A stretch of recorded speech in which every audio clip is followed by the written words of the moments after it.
Great, thank you, Christina. Good morning. My name is Amy Costa, and it's my pleasure to call to order the Board of Governors meeting for Monday, January 23rd. Apologies that we're a little bit late this morning. Unfortunately, there was a pretty significant car accident up here in Sacramento. So thank you to my colleagues who are dialing in and apologize for our tardiness. With that, I'd like to ask our liaison to please call the roll. Good morning, and thank you for joining us for the January 23rd, 2023 Board of Governors meeting. To access the meeting agenda, please visit our website at www.cccco.edu and go to the About Us tab drop-down menu. Select Board of Governors, then meeting schedule, minutes, and agenda, and click on the blue agenda hyperlink. In accordance with Bagley-Keene, members of the public wishing to comment on a specific agenda item or during the public forum may do so one of two ways. In-person attendees must complete and submit a comment card request, which is available at the board liaison table. Following each item, your name will be called in the order it was received. Virtual attendees shall use the raise hand feature. If you are calling into the meeting, press *9. Following each item, your name will be announced and you will be given the ability to address the board. The following is the order in which public comments will be heard at today's meeting. We'll begin with in-person public comments and end with virtual comments for each item. As a reminder, virtual attendees, please use closed captions, which are available. Click the CC icon at the bottom of the screen labeled closed captions to read live captions. I will now begin board member roll call. Hildegard B. Aguinaldo. Present. Darius W. Anderson. Yes. Amy N. Costa. Present. Joshua N. Elizondo. Present. Tom Epstein. Here. Felicia Escobar Carrillo. Here. Joshua and, Jolena M. Grande. Here. Pamela Haynes. Here. Kevin J. Hall. Here. Lieutenant Governor Eleni Kounalakis.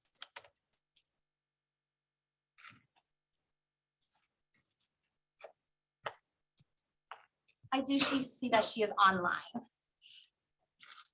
Yes, Paul Christina, she stepped away. Go ahead and keep going. Thank you. Paul Medina. Here. Jennifer L. Perry. Here. Bill Rawlings. Present. Roy Shabazian. Here. Valerie L. Shaw. Here. Blas Villalobos. Joseph R. Williams. I'd like to know that board member Villalobos is here. I can see him. Thank you. Quorum is established. Great, thank you so much. Just one housekeeping item before we move to the pledge. Because we got a late start this morning, I'm going to propose that we move the Chancellor's Report item 1.5 to after closed session. Members, does anybody have an issue with that? Okay, not seeing any. We'll note that 1.5 will occur after closed session. With that, I would like to ask Board Member Shaw to please lead us in the pledge. Okay. I pledge allegiance to the flag of the United States of America and to the republic for which it stands, one nation, under God, indivisible, with liberty and justice for all. Thank you so very much. I'm going to keep my comments pretty brief so that we don't get too far off the track this morning. But I wanted to just briefly thank the administration for the budget proposal for community colleges. Clearly, we're in a very different economic environment than we were in August. And even when that, we were offered a COLA and a lot of things that will help each of us, as well as our campuses, continue implementing the vision. So I know there are hard times ahead, but I do want to just appreciate that support by the administration. And we look forward, obviously, to ongoing conversations with the legislature as the budget process continues. Next, I wanted to take a moment to reflect and to really offer thanks to Board Member Shaw. Today is her last board meeting with us. And I was reflecting on how to kind of encapsulate Board Member Shaw, which is really no easy task, to be honest with you. She's really a force of nature in many ways, but I am going to say one of my favorite memories with her is that we were assigned together during lobby day during COVID. So, you know, you're on a video conference call over and over again. And there was a fairly young member of the legislature who's actually now gone on to Congress. And we're having our meeting and his hair was just sticking out in like 50 different directions. And she was like, I don't even know how she said it, but it's part of what I love about Valerie. She told him that his hair was a mess. But he wasn't offended. And I just want to say, having been in politics all these many years, that is a very special skill set to be able to give somebody the truth in a way in which they don't feel defensive. They take it in stride and you're still able to get your point across. And I think that's one of Valerie's superpowers. And it's certainly something that's going to be missed on this board. And of course, you know, I'm sad that we didn't get as much in-person time together because of COVID. And because Valerie also is really, really funny. So if you sit next to her, you're in for a treat. So with that, Valerie, I just want to thank you so much for your service to this board. And also, I think you've always kept us grounded. You were a fierce advocate for Umoja and other programs and really spoke to the issues that we as a system have in addressing African-American male success. And so I know I will take that forward with me as I continue my service because I think it's such an important issue. And you always made sure that it was front of mind and center for us as a board. So thank you, Valerie. I appreciate that. Thank you all. And this has been a very wonderful experience. Everyone around the table and all the staff are just doing God's work in terms of moving forward the community college system. And it's been a joy to be on the board. I want to thank former Governor Brown, who appointed me. And actually, I'm a second generation appointee. In his first administration, he appointed my mother as the first Black and the first woman on the Commission for Judicial Performance. And so I wanted to carry on in her legacy. And I want to thank Governor Newsom for offering to reappoint me, but I really thought it was time for somebody else to take, I want to pass the baton. And so it's been a joy to work with everyone there, particularly Tom and Jennifer, and we can't forget Connie Conway. But everyone, thank you. Thank you, Valerie. And then my last comment, unfortunately, is on a more heartbreaking, heart-wrenching note, which is, you know, recognition of the victims of Monterey Park. You know, when I first started in this business, I worked for a member who introduced SB 23, which came in the direct aftermath of the 101 California massacre. That was quite some time ago. It was in the 90s. And so, you know, it's heartbreaking to me that we're still having these conversations. And we as a state are in many ways, you know, much more progressive than many other parts of the country in gun control.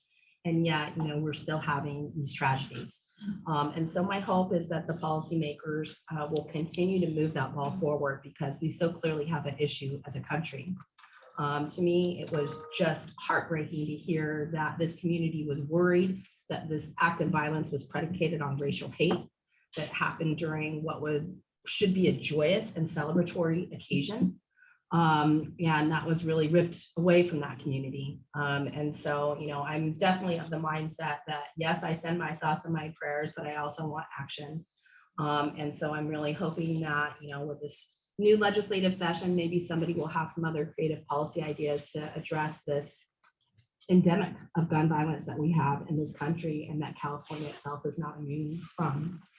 With that, I would like to ask everyone to join me in a moment of silence for the 10 victims.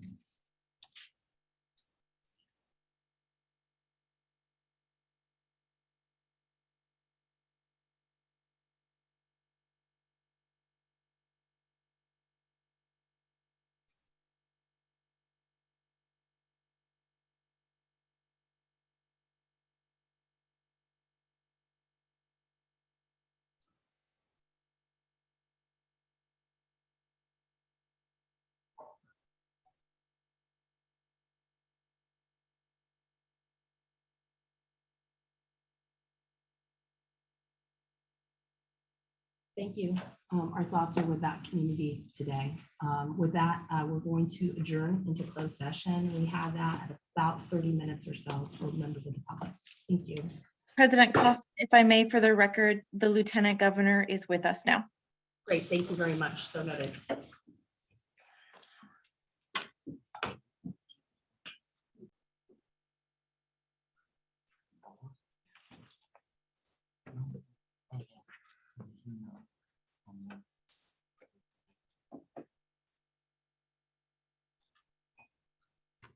All right, welcome back, everyone. There's nothing reportable coming out of closed session. With that, as I mentioned at the top of the agenda, we are going to move to item 1.5, the Chancellor's Report. All right, good morning, board members, and Happy New Year. It's our first meeting of 2023. I will try to be brief and thank you for those here with us and online who have joined us. Happy New Year's to you as well. I know 2023 has already surprised us with heavy storms. Didn't want to stay behind, and that has resulted in additional floods, evacuations from many of our communities, affecting our faculty, staff, and our students. But what I wanted to share with you this morning is that you should be very proud of our colleges, of our faculty, our staff, and our students, because those communities impacted continue to be there in moments of crisis for many Californians. And whether they are natural disasters or man-made crises and atrocities like the ones from this weekend, our faculty, our staff, and our students are always there lighting a path forward, shining a beacon of hope and progress, and bringing together all Californians by providing a foundation for how we build a brighter, safer, and fairer world. And this is the impact of our work. Our collective work is to provide hope and to empower every Californian to contribute their talents to this state. So 23 days into the year, I am still optimistic and I'm still proud to serve this system. Board members, at a time when states like Florida are dividing their communities and telling students that their history, that their families do not matter, here in California, we are doing quite the opposite. We still continue to believe that every student can succeed. And not only that, we are willing to do the hard work of redesigning, looking at our data, looking it straight in the eye and saying it is simply just not good enough. And that is what today's agenda actually represents. Today's agenda concludes many different pieces of the work that you started over the last 3 years. Today, as a board, you're going to hear, yes, critical updates. You should be very proud of the progress of the system in implementing AB 705, a new bill that our system is starting to implement 1705. That is the work in front of us. That is the hard work. But I want to remind us that it directly impacts the lives of our students. This work, AB 705, 1705, is about time to completion. It's about how we keep our promise to students about the value of this system. You're also hearing an item that has concluded in many different ways the expansion of programs that this board said was a priority 4 years ago. You asked questions around how do we provide education to students who are incarcerated and formerly incarcerated. As a board, you came together and you supported funding for additional resources for the Rising Scholars Program. Really important in this item is not just that we are providing education to currently and formerly incarcerated students, but we're vividly showing that we are the front door to higher education and that partnerships are an actual reality. Not only is there a need, but this work is also possible. And lastly, you're hearing an update on the baccalaureate degree programs. Thank you for just allowing me to be sick at our last board meeting. It was horrible to have to miss that meeting, but I got to watch that video and I saw how passionate you were about adding a whole new pathway for our students. And the baccalaureate degree program expansion cycle 1, that was cycle 1, has come to a conclusion. These programs are not only important, but they are going to transform California. They will fuel the economy, especially now more than ever. And every single program has a workforce training need for this state. So before we begin cycle 2, today you're going to hear an update about where those programs are. And more importantly, as cycle 2 starts, what do we need to change? What internal processes to expedite, to refine, to bring people together? Because we always have to evaluate our work. We can always do better, including in our own processes. More importantly, today you're going to consider critical action. I know that we talk about transformational change all the time, and we always say transformational change takes time. But the most important element of transformational change is actually action. And today you're taking action on 3 different key things that I want to just highlight for you. You're going to have an opportunity to consider how we're going to build an ecosystem of unconditional belonging in 3 different ways in this system and in this state. We're starting off our meeting with potential action on tribal communities and American and Alaska Native land acknowledgement. This was not something that happened overnight. It was work that took several months, many different committed stakeholders, and a lot of trust that needed to be built. And the thing about trust is that you make a commitment, but then you have to keep it. And then you continue to build that relationship. So today you have an item that builds on that partnership by creating a land acknowledgement as step 1. It is only step 1. But affirming that the leadership of many of our districts and colleges that have already done this was not only the right thing to do, but you're also setting the bar for those that haven't taken any action yet in acknowledging the original nations of whose land we work, learn, and live in. So thank you for your potential support of this item. Today, you will also review and consider action on affordable student housing. I'm looking at Member Perry specifically. We had lots of conversations last year when the state made an investment, but you as a board came together, President Costa, Member Haynes, Member Perry, Member Williams, Member Elizondo. You convened around with system stakeholders and you said, it's not just about housing. We're going to center students and equity as a part of this work. That work is now here in front of you.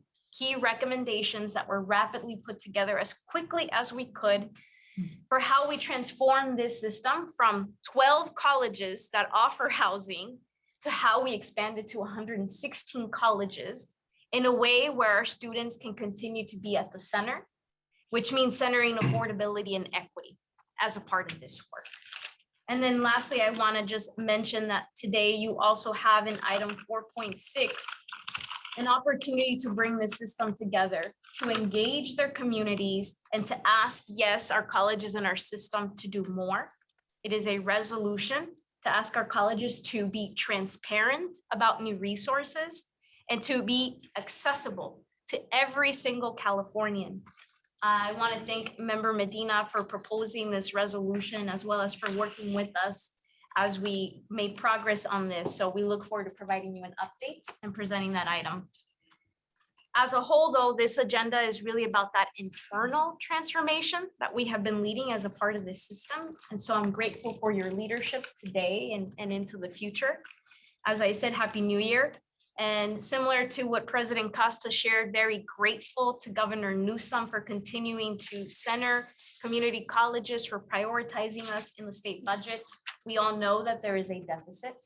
We also know that there's more work to be done and that our students face many barriers. So in the next 5 months and into the future, we look forward to working with Governor Newsom and all of the legislative leaders to make sure that we are addressing all of the barriers that our students still face, particularly when it comes to college affordability and Cal Grant reform.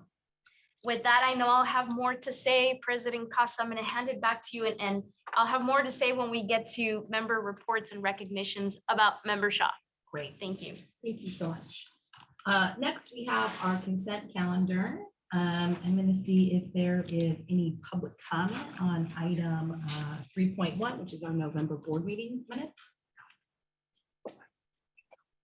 President Costa, we do actually not take public comments for consent calendar items. Perfect. Great. With that, board members, I'd be willing, is there any discussion? Right? I move to approve if we're ready for that. Great, wonderful. So we Second. have board member Shabazian with a move and a board member Haynes with a second. With that, can you please call the roll? Hildegard B. Aguinaldo. Aye. Darius W. Anderson. Yes. Amy M. Costa. Yes. Joshua N. Elizondo, Yes. Tom Epstein, Aye. Felicia Escobar Carrillo, Aye. Jolina M. Grande, Aye. Pamela Haynes. Aye. Kevin J. Hall, Aye. Lieutenant Governor Eleni Kunalakis. Aye. Paul Medina, Aye. Jennifer L. Perry, Aye. Bill Rawlings, Yes. Roy Shabazian, Yes. Valerie L. Shaw, Yes. Blas Villalobos. Yes. President Costa, the motion carries. Wonderful. Next, we have item 4.1, which is the Tribal Communities and American Indian Alaska Native Land Acknowledgement. Thank you.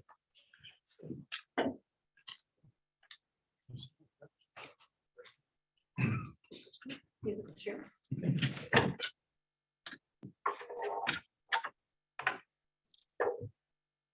Good morning. Thank you for joining us. Good morning, President Costa, Vice President Ronaldo, Chancellor Gonzalez, board members. My name is Paul Feast. I'm Vice Chancellor for Communications at the Chancellor's Office. The Chancellor's Office has been working recently to increase statewide outreach to American Indian Alaska Native students and communities. If you recall from some of the enrollment updates that you've been provided over the last year and a half or so, we saw that some of the steepest declines in enrollment were with our Native American students. The Chancellor's Office, I Can Go to College campaign launched a focused effort to raise awareness about our colleges, about the opportunities there, to encourage enrollment and to foster support for Alaska AIAN students.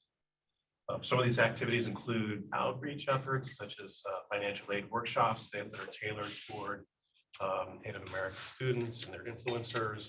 We work with the California Student Aid Commission in partnership on these. It includes the production of new photography and new videos to ensure that our Native American students and faculty are well represented in communications materials that come from the Chancellor's Office, promotional materials, annual reports, and many more items. There's a legislative outreach component to this, as well as paid advertising. At the same time, thanks to some additional resources that were provided in this year's state budget, the Chancellor's Office is establishing the California Native Student Support and Success Program. The program is intended to strengthen pathways to and through community colleges, including transfer. Those details about that program are going to be forthcoming very shortly. And we've also developed a land acknowledgement in collaboration with the California Tribal Chairpersons Association. This land acknowledgement is for the use of the Chancellor's Office. And we have also developed a toolkit and resources for colleges to develop their own land acknowledgements. We fully recognize that many of our colleges have already taken this important step, but we are seeing quite a lot of interest among colleges to develop these land acknowledgements, and we want to provide resources to ensure that it's done in the right way. This morning, we're going to have the first reading of the land acknowledgement by Chairman Jesus Durango of the Wilton Rancheria. Chairman Durango, thank you for being here today. Chancellor Gonzalez and I were meeting with the chairman last week, and he described some of the damage to the Casundas River watershed, which is very important to his community.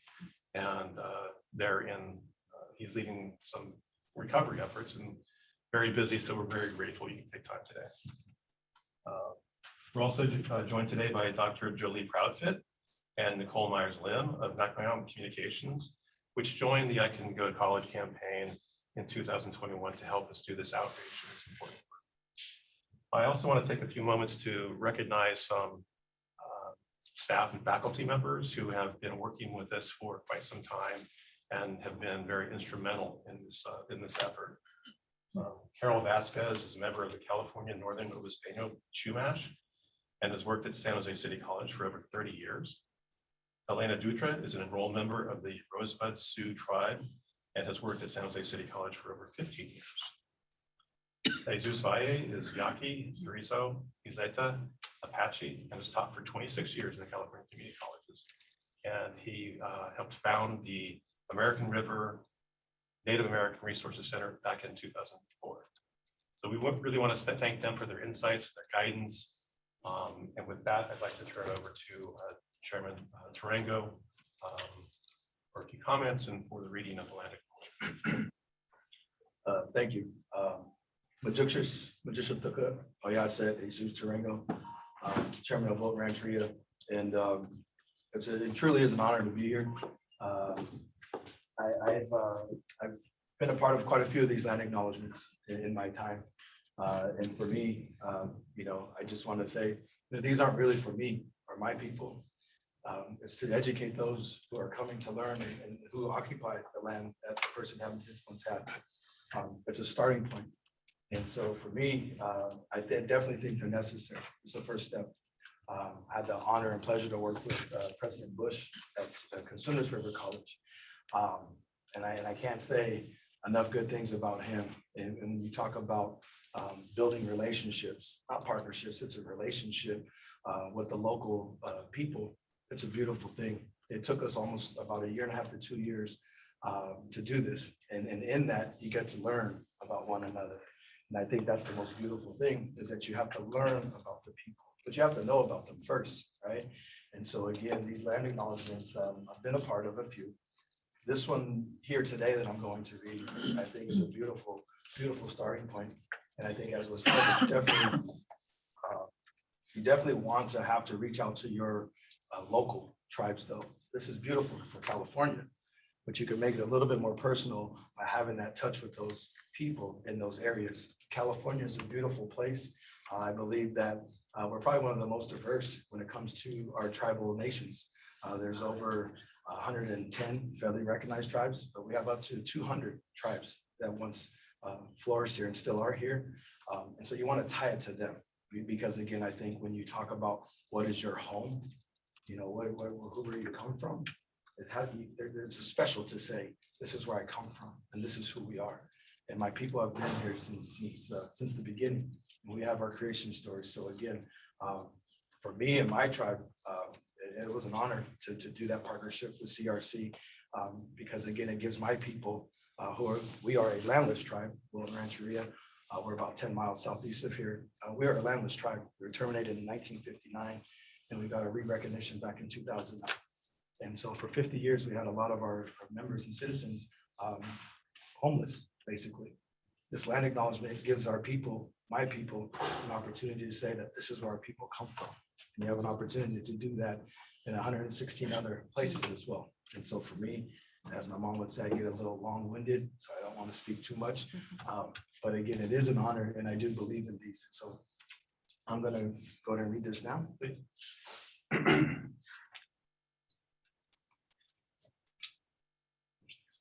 Oh, this is really going to pay my honor. California Community Colleges honors and acknowledges that our 116 campuses throughout the state of California are located in the unceded territories of nearly 200 tribes throughout the state. We are committed to supporting the ongoing relationships between these tribes and their ancestral territories, and the resilience, strength, and sovereignty that continues to be demonstrated by California's First Peoples. We affirm our intentions for ongoing relationships with American Indian tribal nations and communities whose ancestral lands we occupy and whose students we educate. A land acknowledgement is a critical step towards working with Native communities to secure meaningful partnerships and inclusion in the stewardship and protection of their cultural resources and homelands. Our institutions were founded upon exclusions and erasures of Indigenous peoples. We honor and are grateful for the land we occupy and recognize the ongoing damage of settler colonialism. We commit to pursuing continuous collaborations with the tribal nations of California. We strive to strengthen our awareness of historical and contemporary issues in California, to reckon with our institutional legacy and its impact on the people, lands, waters of this place, which are and always will be inextricable. Thank you, Chairman, for reading the land acknowledgement statement. I'd like to now turn over to Dr. Proudfit and Nicole Myers-Lynn from our consultants that have really helped us as we've gone about this work. They're going to talk a little bit more about in detail about some of the marketing that we've been doing and also the land acknowledgement itself, its uses, a couple of do's and don'ts. So with that, I'd like to turn it over to Dr. Brown. Thank you. Good morning, Miriam, the tongue Dr. Jolie Proudfit, Yaka Lucenio Pankawichem. Good morning, everyone. I'm Jolie Proudfit, and I'm also an academic. My day job is a full professor at Cal State San Marcos. Education is fundamental to my existence. I believe in the phrase, the path to self-determination is education. And but I'm here before you today as the owner of NACIM Communications, which is a public relations, marketing, and advertising firm that exists to connect tribal nations, tribal communities, American Indian peoples to our betterment, to our sovereignty and our culture. And in this case, my colleague and I, Nicole Myers-Lim, have worked for the past 16 months to look at ways to recruit and retain American Indian Alaska Native students. This is what we do. This is our specialty. Nikki has a daughter graduating from Stanford this year. I have an 11-year-old in junior high school, but I have tons and tons of students, both in the community college system and in the CSU. And so we've been working diligently to reach a very hard to reach population. So I want to say thank you first and foremost for your investment and your care to this particular population, because it hasn't always been there. And it took a pandemic to make us really kind of focus on who is in the cracks and recognize that we have to do some really special outreach and marketing and activities. And one of those first steps is by recognizing that California is home to the most number of federally recognized tribes. There are more Native people living in California than any other state. But we have more people here than the entire country of Canada, so we get lost in the shadows. And we've created some beautiful campaigns featuring currently and future enrolled community college students, of which you have seen some of these images. And one of the steps was to create not only a land acknowledgement how-to guide so that people understand why they're doing this. Most important thing, Sherman Tarango expressed that it's about the relationship. It's about building those ongoing relationships, but it's also a consultation guide, which really helps us stay informed and work in partnership in building good relations with our tribal nations and our community partners. And so we're very excited in that capacity. And Nikki's going to share with you a little bit, she's a lawyer too, a little bit about the consultation and the land acknowledgement process. Morning, everyone. I'm Nikki Lim. I am Pomo and Miwok, and I had to be a lawyer. My dad actually forced me to be one. But many years ago, in the late 50s, he was actually sent on the federal relocation program by the BIA during the termination era. And he was sent from Ukiah, our reservation is the Tullabille Indian Reservation there. And he was sent to San Francisco. And while he was working there, he started attending San Francisco City College and studying criminal justice. And many years later, and 8 children later, he ended up graduating from UC Berkeley and now has an institute in his honor and his name. And so, you know, education for tribal community members, it is about student success, but it's also about improving tribal communities. And he left a legacy that improved tribal communities, and I continue that work today. And so in designing the land acknowledgement toolkit, it was really critical that we add a consultation piece. And so we worked with the California Indian Culture and Sovereignty Center, the National Indian Justice Center, the California Indian Museum and Cultural Center, in building consultation because it builds infrastructure. Land acknowledgements obviously make our students feel seen and heard.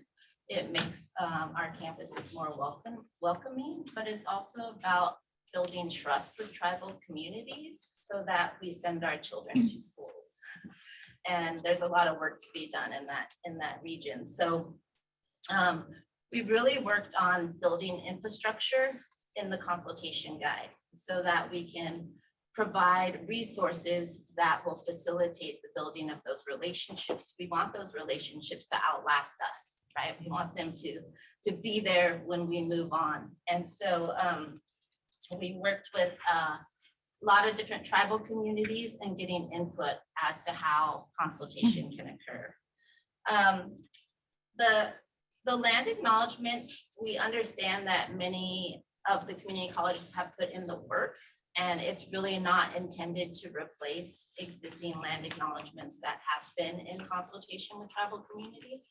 The system-wide land acknowledgement provides an opportunity for colleges to adopt a land acknowledgement while they're working with other tribal communities to create their own.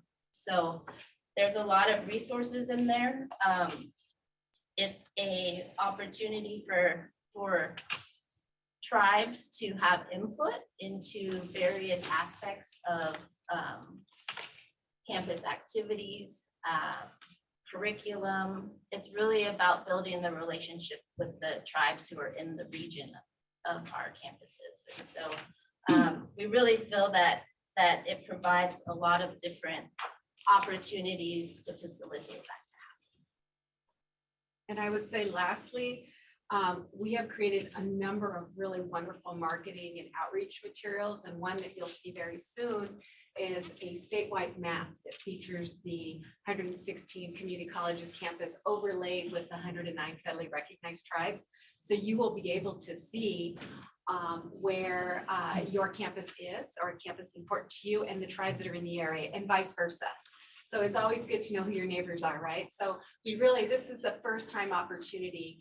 And by doing this, our students are feeling seen and heard. We've already seen a bump and an increase in excitement and engagement. And most importantly, we have a statewide tribal chairman's association because we have such a robust state of federally recognized tribes. Chairman Tarango is in leadership.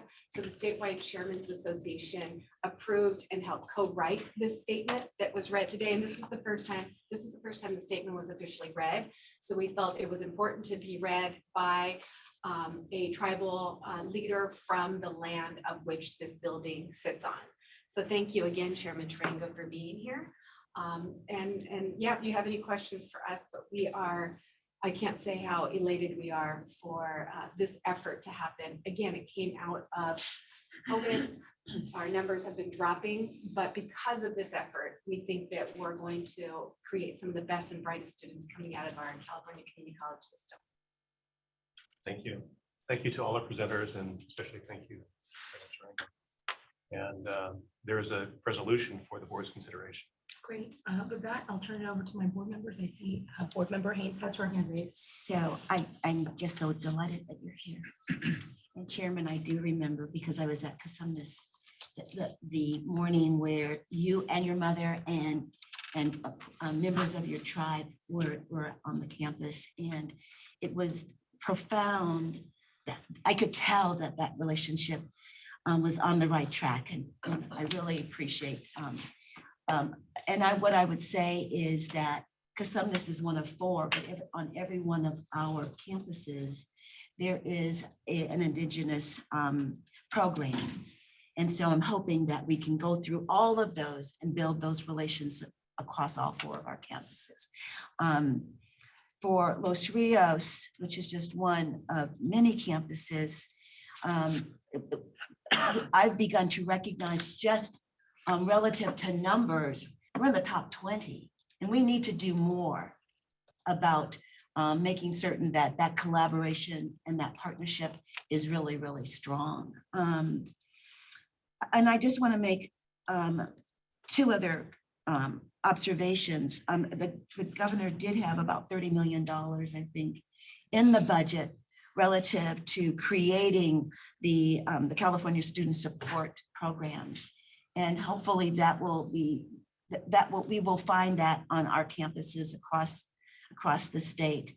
And I'm hoping that we will make sure that in this area that Los Rios is part of that.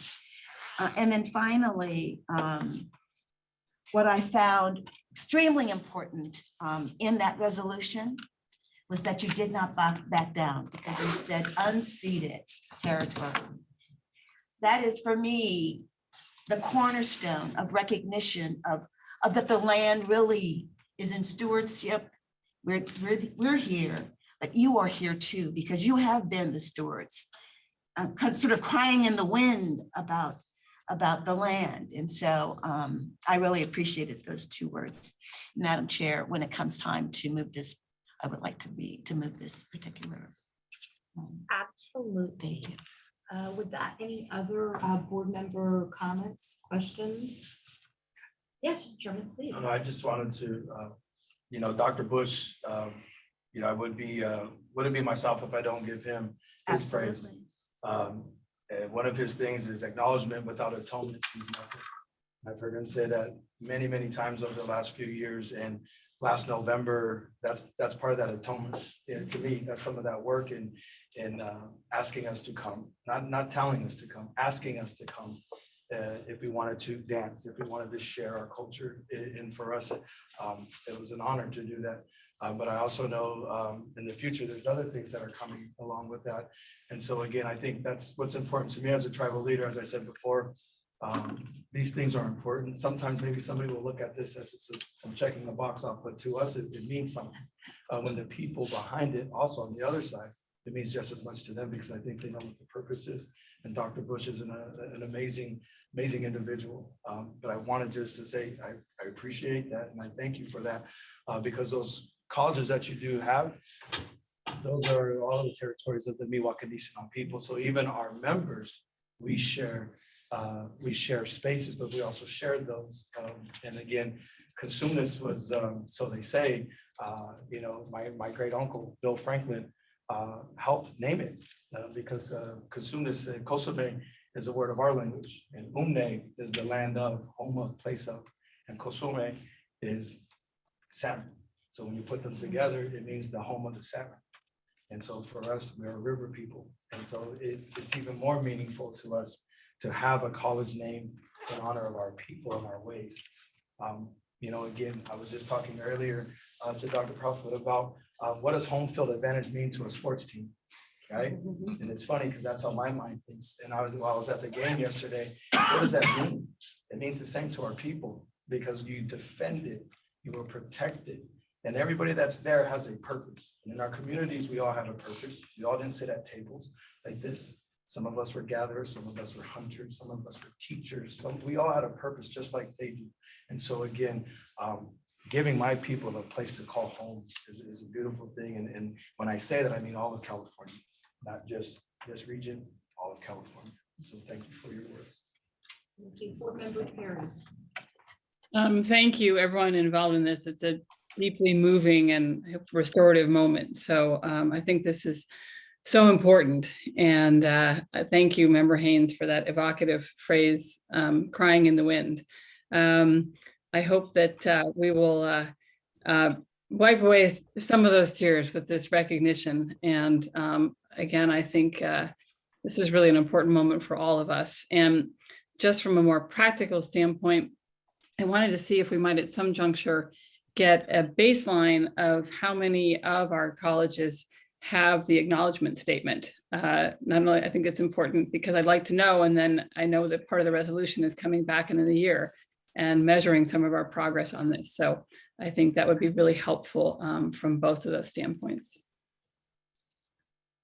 Yes, we recently did a landscape survey, and I believe we have that information, and we can pull it out and share that with the board.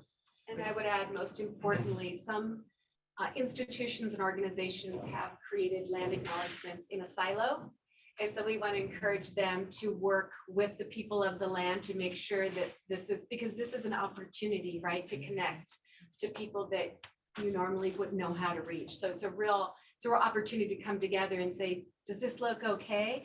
Or is there improvements that we can make? So we see this, and the consultation guide offers a step-by-step. Great, thanks. Board Member Medina. Thank you. And Paul Medina, I'm actually a student member on the Board of Governors last year, actually a year and a half ago, when I served on the Board of Directors of the Student Center for California Community College. I had the honor of being the chair of Native American Ad Hoc Committee Month, of the Ad Hoc Committee of Native American Heritage Month, my apologies. And my biggest takeaway from listening to the panelists, to the speakers, to everyone, all the activities we had throughout that month was to echo your words. In the past, many land acknowledgements are words to recognize that's the land we're on, but it's really key to obviously understand the traditions of communities and have deeper connections with their local indigenous communities. So I'm really, really important the way how this is worded, you know, this is very imperative, obviously. So, and I would say that can't go down to the other land acknowledgements, which already have been. Now, with that being said, I need a point of clarification, because if, according to the motion that we're voting on, and I don't want to reread it again, but it mentions 109 federally recognized tribes. I know you read one that also included, which is in the whereas, the 200 tribal groups. Now, would that be the actual formal resolution in which we're going to be voting on? Because the Well, I will defer to the chairman, but I believe the distinction is between federally recognized versus total tribes. okay, 109 federally recognized. okay, so we're going on that one, okay? Because in the whereas I saw the difference. But Yeah, for me as a tribal citizen and member, you know, federal recognition doesn't mean you are or you're not. And so for us, we have to remember those. As I stated, I think I might have said my tribe was re-recognized in 2009. And so for 30 years of my life, I was not recognized. And so I think it's important to always be mindful that there's more. They just don't share that recognition. And there are entire counties that have non-federally recognized tribes and no federally recognized tribes. So it's important for us to bring them out of the shadows and to say their name. One reason we can point to the fact that we have unceded territory is because our treaties were never ratified. And so we have 77 to 81 tribes actively seeking recognition at any time. And that list is kept by the Native American Heritage Commissions. We want to honor their fight for justice. Thank you.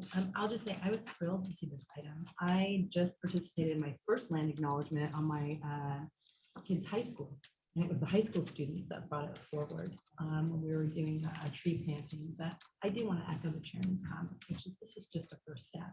And it's nice and I like it, but I'm very interested in hearing back about how our outreach efforts are doing, not just to enroll the Native community, but also to make sure they're successful once they get into our schools and that they have the supports necessary to get through kind of the educational program of their choice. So I look forward to hearing more about that. With that, are there any public comments on this?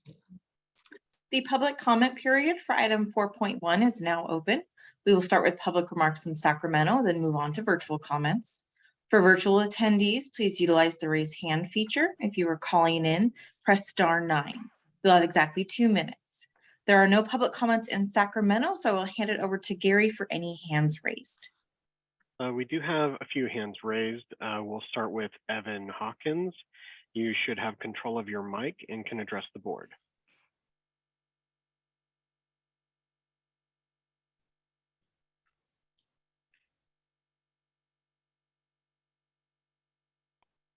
Mr. Hawkins, if you'd like to unmute yourself. Good morning, everyone. Sorry about that. I was on mute. Good morning, Chair Costa and Board of Governors. Evan Hawkins with the Faculty Association of California Community Colleges. Just want to commend everyone on the great work on this land acknowledgement. I did want to mention it was about a year ago to the day that some Native faculty leaders from the Los Rios district, including Tamara Cheshire, Kelly Bliss, and Angela Milano, reached out to us about the idea of a Native American Student Support and Success Program. We brainstormed some ideas and came together with a budget proposal that we sponsored along with them. And it's just so amazing a year later to see that now in the budget and something that will benefit our students across the state. So I just wanted to give a shout out to our faculty leaders who had such a big role in that as well. And of course, everyone who worked on this land acknowledgement. And our organization is excited to continue to work on this effort on behalf of our Native students and Native communities. Thank you. Thank you. Next, we have Ricky Shabazz. You have control of your mic and can address the board. Yes, thank you. I appreciate the discussion. My name is Ricky Shabazz. I have the honor and privilege of being the president of San Diego City College. We just went through this process and was challenged by a Native American faculty member who spoke at convocation that the land acknowledgement is just the first step and that we should move beyond the land acknowledgement. And in fact, I was challenged, and I'm happy to report that San Diego City College hired its first Native American Studies professor. And hearing the last speaker talk about the budget proposal, I would love to see support for every community college in the state of California to hire a Native American Studies professor, because that's moving beyond a land acknowledgement and ensuring that all students have access to the untold truths. And I must also add that I have my degree in Native American Studies from UC Davis. So this was very near and dear. And so I fully support additional funding for our Native students and moving beyond a land acknowledgement.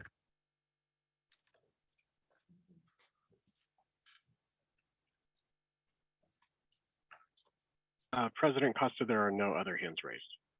Thank you. With that, I'm looking to Board Member Haynes. Oh, Madam Chair and everyone else, I'd like to move this item. And I second. Sorry, Darius, Board Member Elizondo beat you to it, Oh, but we have your support and spirit. With that, can you please call the roll? Hildegard B. Aguinaldo. Aye. Darius W. Anderson. Yes. Amy M. Costa. Aye. Joshua N. Elizondo. Aye. Tom Epstein. Aye. Felicia Escobar Carrillo. Jolina M. Grande. Sorry, it's Felicia. I couldn't get off mute. Aye. Thank you. Pamela Haynes. Aye. Kevin J. Hall. Aye. Lieutenant Governor Eleni Kounalakis. Aye. Paul Medina. Aye. Jennifer L. Perry. Aye. Bill Rawlings. Aye. Roy Shabazian. Yes. Valerie L. Shaw. Yes. Blas Villalobos. Yes. President Costa, the motion carries. Wonderful. Thank you so much for joining us this morning. We appreciate it. With that, next up, we have item 4.2, approval of contracts and grants.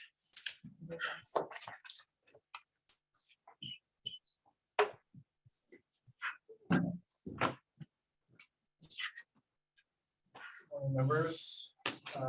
So today we have 8 contract items for your consideration. And the first 2 items are grants with the Euclid Community College District relating to tech center functions.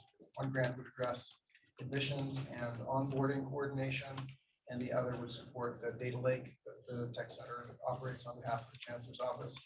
The second, or the third agreement is from the Palomar Community College District for video conferencing. This is essentially the system-wide Zoom contract and support for that.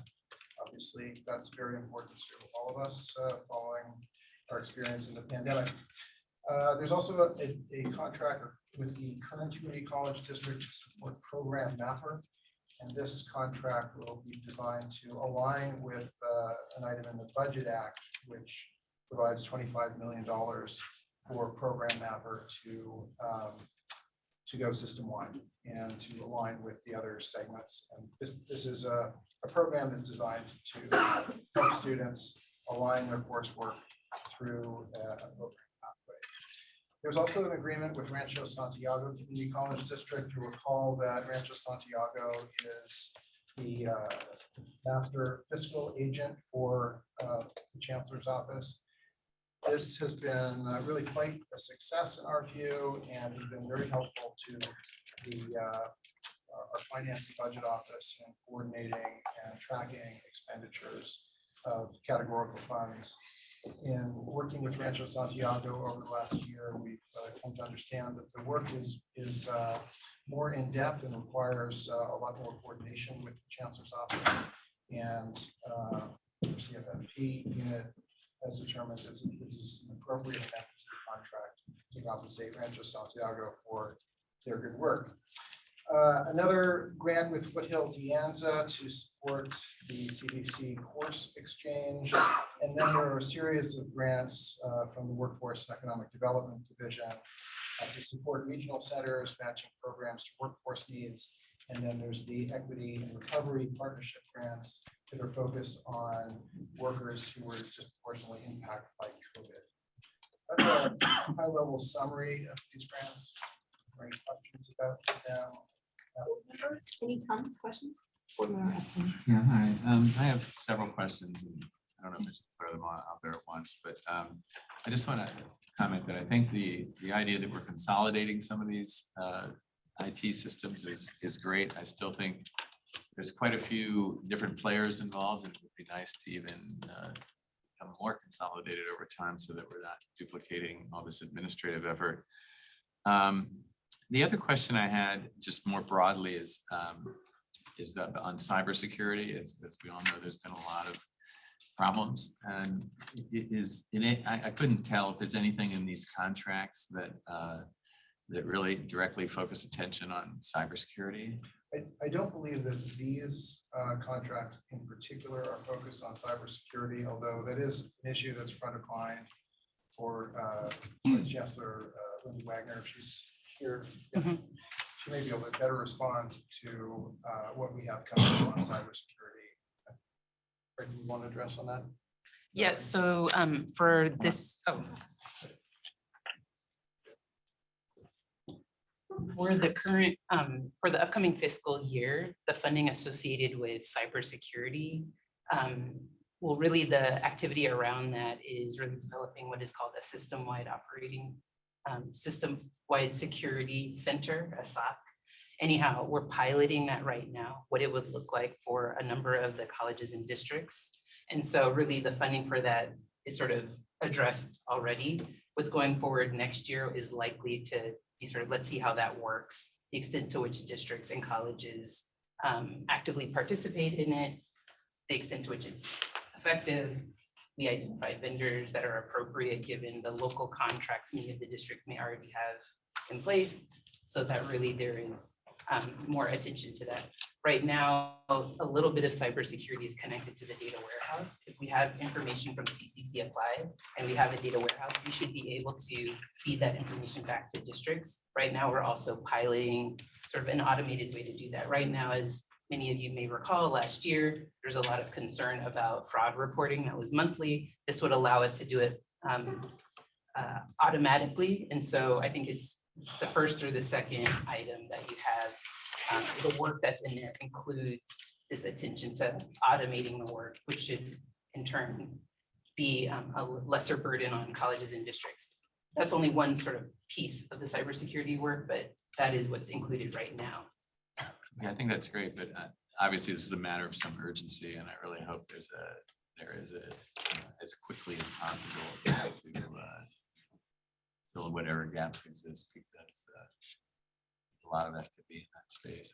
The expectation is that the pilot on automating reporting from CCC Applied through the data warehouse, we should be able to have something up and running before the end of this fiscal year, ideally by say March. But I think the issue is making sure that every college and district can leverage that technology. And I think that's sort of what we've been working on the last couple of years, is improving the infrastructure everywhere to address this. So a number of colleges and districts, I know they can do this. The pilot is to make sure we can get everyone covered. Thank you. I also have some questions about number 3, contract number 3, the California Virtual Campus. You know, as you know, I've been quite an advocate for more online courses, and I'm still kind of surprised, especially 3 years after COVID hit, that there's such slow adoption. There's still dozens of colleges that are not participating. Can someone explain that? Yes. So this again, I think, speaks to the variation in IT infrastructure at our local colleges and districts. It speaks to sort of local operations decisions. And I think historically, the Chancellor's Office has taken a slightly more passive role in sort of incentivizing the districts to adopt sort of these system-wide technology initiatives like the Course Exchange. What you will recall is starting in late 2021, there was an explicit push around the adoption of the Course Exchange. And we have seen significant improvement in adoption. I think we see it at the Chancellor's Office. The CVC implementation team has seen it. What they've also done is shifted their operations so that implementation is organized less on a one-by-one. One district reaches out, then they engage with them, to having cohorts so that we can move more districts along the implementation process. That only just started this fiscal year. You will note, you may note, I sent out a memo actually on Friday that included some goals. My goal is that this will be fully implemented by the end of this calendar year. Of course, we will accommodate those districts who are not able to move that fast, but I think that that's a perfectly reasonable goal to have every college. I think there's also, as we go into the next fiscal year, will be conversations about in this particular grant, this third item that's in the docket, that we really land somewhere a little more definitive on what the course exchange means in alignment with CCC Applied, right? There are multiple ways for students to enter and onboard our system. There are multiple ways for students to enroll in multiple colleges at the same time. And it's not something that I think we've taken head on because there had been sort of uneven adoption. With the acceleration in the last year and a half, it makes sense to bring the communications around that into clarity as we, again, as everyone knows, work to address enrollment declines. How can we make this all easier for students? Thanks. I do. I think that's great, but I do think any college that is not participating in this online system-wide operation is not serving their students well, and recognize that and move to make these courses accessible to their students.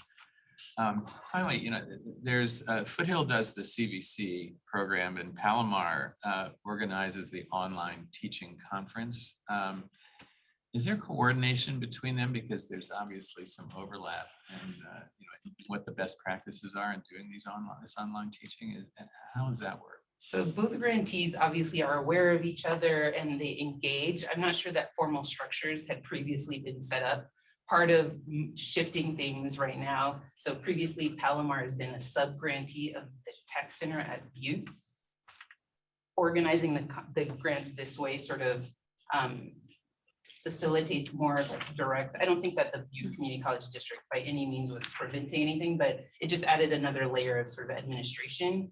Having the Palomar grant be somewhat separate and them continuing to do this work that I think people are in the system are familiar with them having run the online teaching conference, that there is a space to have more defined roles and responsibilities in terms of how the grantees work together. So I think this is something I've also been working on the last year and a half or so, is that we have these various technology sort of players, the grantees, who have somewhat existed in silos and really need to come together more. So again, part of the reorganization is to get clarity on what are the technology goals, but then also how those technology goals align with the other sort of parties that are implementing things that support this work. I think CVC is a good example of sort of, they've historically done lots of things, and it's important for us to sort of be very clear about scope, roles, responsibilities, and alignment in order to be more effective. Sounds great. I mean, you certainly do not have the easiest job in the community college system. With that, I see Board Member Perry also has her hand raised. Thank you. I think Member Epstein, both of your concerns you raised in terms of more online courses and cybersecurity are ones that I can bring to the Foundation for Community Colleges that's been working with Vice Chancellor Lundy Wagner on items 1 through 5 was part of the technology program. So heard you loud and clear, and I think it's up to me to bring those concerns back to the Foundation and explore the ways we can help Vice Chancellor Lundy Wagner in applying them to the pieces that we're involved in.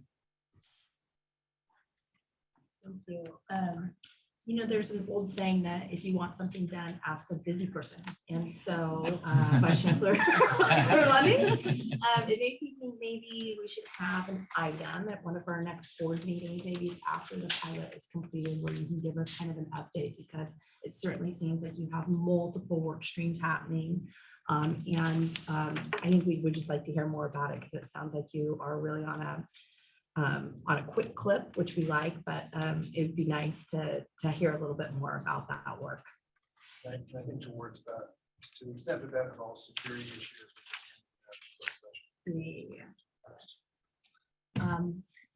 Board Member Haynes. So thank you. I have just a couple of questions. I'm going to start with CC Apply, because as you well know, it has not been a very friendly mechanism for students, and they drop out very, very early on in the process. And so while we've talked about cybersecurity, which is critically important. I didn't get a sense, and maybe you can share and then maybe bring this back subsequently, to what extent are those fixes happening? If they're not, are they on a timeline to do that? Because they do hinder, and I say this because I know that the Chancellor's office has been talking to students. There's been you will know, a survey where we want to touch students and we want them to apply, and we want the colleges to engage and partner with that. But if the system is not agile, then some of it's kind of for naught, and it really needs to be aligned, coordinated. So can you speak to that a little bit? I can, so. I'm You want curious somebody if else my to? colleague, well. Hi, John. I got that already started, but I think John might, he's leading more of that work, so. Thank you. So we do actually have a pretty substantial effort going forward that will be partly supported by the grant, but partly supported by our other work in the Chancellor's office to update and revise CCC Apply. One of the things that I think is always important to keep in mind when we talk about CCC Apply is that many of us are remembering CCC Apply in different instantiations of its life cycle. And it actually has improved quite a bit. So if you think about the types of things that you're talking about is attrition rates at different points in the application, attrition rates at those different points have all gone down. So it's been dramatically improved over the last couple of years. We have right now in play, we are working with Consultation Council to develop a plan for a statewide task force to further improve that. We have a team that is supporting us and helping us to look at, are there policies that give us leeway to reduce some of the questions that we ask in CCC Apply? Is there things about the user interface that we can improve to help students navigate? And we are comparing it to best practices across the country to make sure that we are pulling on what's available. So that work is underway, but is somewhat kind of separate from this grant. Like that work is going to inform the work that this grant does, if that makes sense. I appreciate that. And I'm hoping that in that, trying to figure out what the next steps are, that we're keeping students and asking them the questions of what are their friction points relative to that. My next question goes to a program mapper. And I know that Kern is going to be doing sort of the implementation of that. Do we have any other ideas about how many of our colleges have on their own are using Program Mapper? I know that's probably a small number, but it would be helpful to know that, and maybe there's some coordination relative to what they're doing, or some sort of cluster that we keep them in mind relative to maybe what some of the issues are for them. And as Kern, I know Kern is the lead, but it would be helpful to know just how many colleges are working in that particular program. We can absolutely bring that back. I don't have that exact number. That's it's around fine. 20. And absolutely the folks that have already had experience are being used in the development of the materials that will be used to help the rest of the colleges come on board. Good. And then finally, in the online course exchange, I'm really glad that this was part of it, because I haven't asked my own 4 colleges to what extent they are even sharing for students how they interact. I know there's been a lot of work on that, but statewide, I want to make certain that students know that this is available to them, that it isn't, that they can go beyond. And I don't know that's your issue, but I want to say it out loud, that there is this course exchange that opens up the entire system. And I do not want to I want to make certain that we are not disenfranchising them because they just don't know. Because there may be some sort of proprietary among colleges. That's not the sort of, they're not into sharing very well.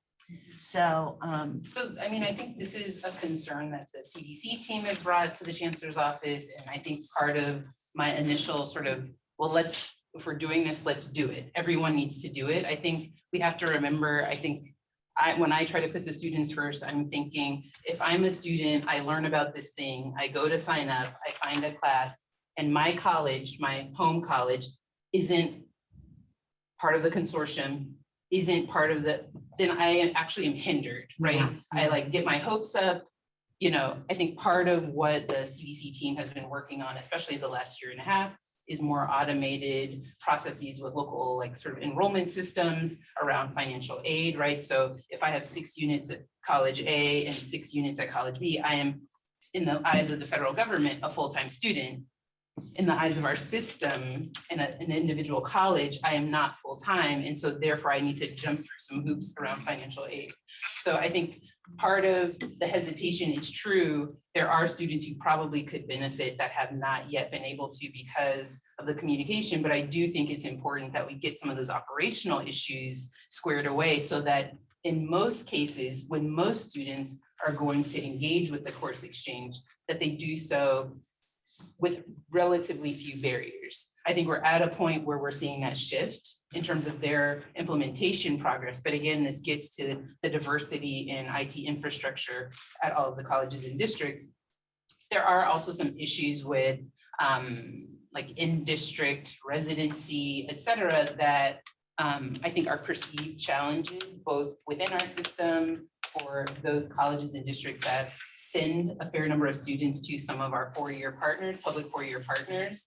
And again, I think what I've tried to stress with folks is that, you know, the California community colleges can only govern the California community colleges, right? And that we should be mindful of, and we can be attentive to the type of guidance that's needed for counselors, faculty, et cetera, as they share this resource with students, but that should not prevent anyone, right, from being able to participate. So I think there's the technological stuff we're trying to work on. Certainly, yes, the communication things that you're bringing up are why we need to sort of think about a different type of alignment. And that's something that is being prioritized as we sort of finalize the details of the contract associated with the CVC item. I really, really appreciate that, but I must say this, time to completion is critical for our students. Time is critical for our students. And so, and I realize that we're a confederation of 173 districts. So I'm saying out loud in the public. Thank you. Any other board member comments? If not, are there any comments from the public on this item? The public comment period for item 4.2 is now open. We will start with public remarks in Sacramento, then move on to virtual comments. For virtual attendees, please utilize the raised hand feature. If you're calling in, press *9. You'll have exactly 2 minutes. I do not believe we have any public comments in Sacramento, so I will hand it over to Gary for any hands raised. We do have a few hands raised. First is L. Rose. You have control of your mic and can address the board. Thank you very much. My name is Lisa Rose. I'm a professor teaching in many California community colleges and now a community college in New York, and I teach almost exclusively online. So this is a topic very near and dear to my heart. I also just want to quickly mention, I see our Lieutenant Governor, Ms. Kounalakis. What a thrill it is for me to see the real person in real time and in a venue that I'm getting to talk to. Oh my goodness. I want to say a couple of things on this topic. First of all, I want to remind the board that at several community colleges here in California, we have a training program for students wanting to go into usability engineering, human factors, design, software design. I would really urge you to take advantage of these students. Of course, you can imagine I'm one of the professors teaching these students. They have the skills to help with this, where it has been my experience, folks who are employed to do this and are making design decisions do not have those skills. And that is one of the reasons why the system is less usable than an application that is developed by a professional at Apple, for example. The other thing I want to just mention is I have found over the last 10, 20 years that I've been teaching in the California community colleges. 30 seconds. I'm sorry, am I done? I couldn't get that, but you haven't cut 30 me off. seconds. Oh, okay. I just want to say tenured faculty, many of them are digitally illiterate, and that is not helpful. That's it. Thank you. Next, we have Joanna Miller. You should have control of your mic and can address the board.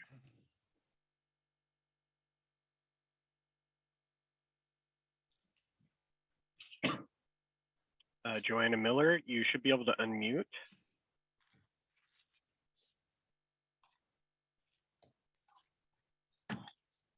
Thank you very much. Am I unmuted now? Yes. Thank you. I'm delighted to be here. Thank you for the time.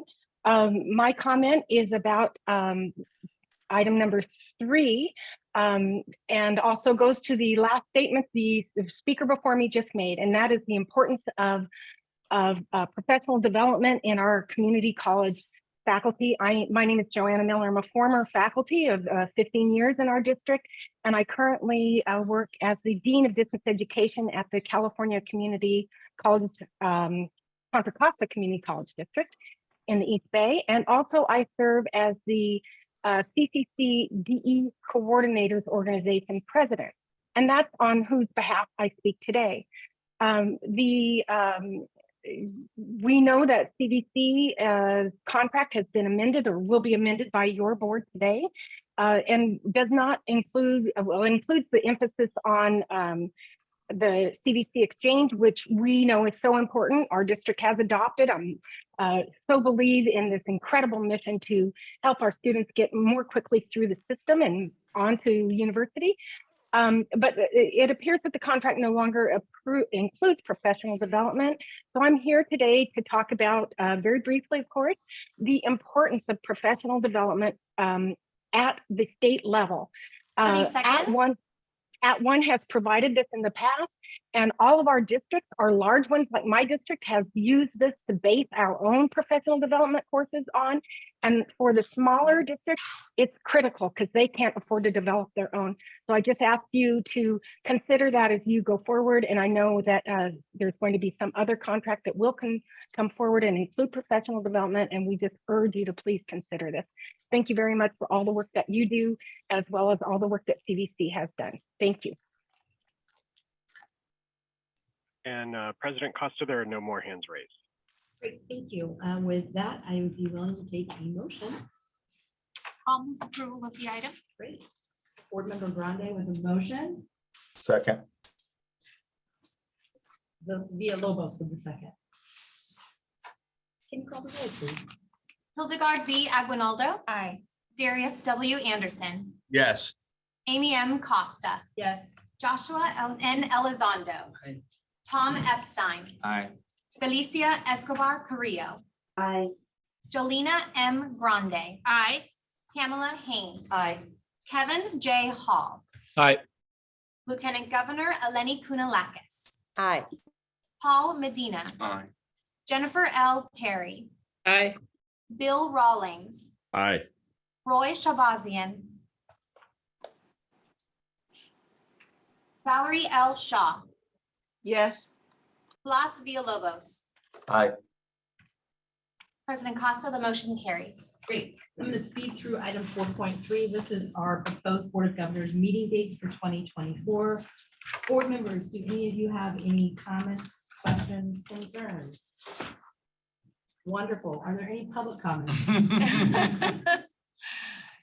The public comment period for item 4.3 is now open. We will start with public remarks in Sacramento, then move on to virtual. For virtual attendees, please utilize the raise hand feature. If you are calling in, press *9. You'll have exactly 2 minutes. I do not believe there are any in person, nor are there any hands raised at this moment. Wonderful, colleagues. I'll take a motion in a second, please. Move it.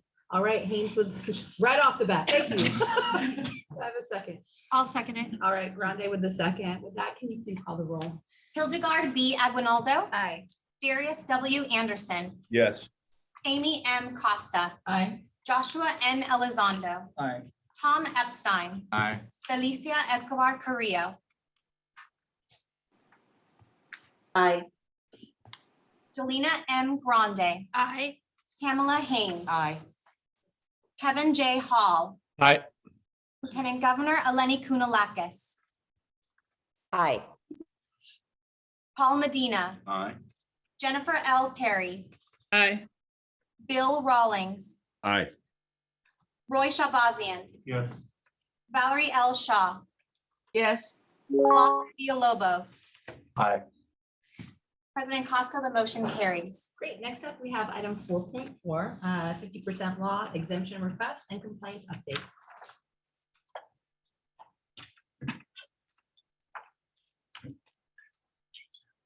Good morning, President Costa, Vice President Aguinaldo, and members of the board. I am Rena Finch, Vice Chancellor of Fiscal Health and Accounting in the College Finance and Facilities Planning Division. We have today an information and action item combined here. We're going to give you a little update on the 50% law and also an exemption request from the Contra Costa Community College District for board approval. As a reminder, the 50% law is a 60-year-old plus law that has its roots in encouraging cost accounting in the K-12 and junior college system at that time. Right now, that law requires that our districts spend 50% of the current expense of education as it's defined in statute and regulation to be spent specifically on salaries and benefits of classroom instructors. So things that count towards meeting that 50% threshold may not include everything that you would think it would. Things that are excluded from that 50% calculation are anything related to student transportation, food services, some community services and lease agreements. And of course, capital outlay for like buildings and instruction is also excluded. Items that are not included in meeting that 50% threshold include new purchases of instructional software and technology, as well as salaries and benefits of librarians, counselors, IT support, supervised tutoring, sign language interpreters, and any faculty work that is outside the classroom. So the 50% looks just at what's happening by instructors in the classroom. As part of administering the 50% law compliance, our team here at the Chancellor's Office reviews financial information that's provided to us through our financial reporting and also through the audit reports. And we identify non-compliant districts and communicate with them as to what their plans are. Specifically, districts that are non-compliant do have in regulation and statute the option to request an exemption. That the board can approve this exemption, and if it is not approved, the Chancellor's Office can direct state general apportionment to be withheld from a district, and they can request that that district submit a plan to resolve the deficiency. The plans to resolve a deficiency are due to our office by June 30th of the next year, by this summer. That plan can include adding additional salary increases in the instructional area, hiring additional instructors or aides, converting part-time instructors to full-time, reassignment of other personnel to the classroom, and it can also include a plan to use those funds for salaries of librarians and counselors, instructional materials, or other student services and support.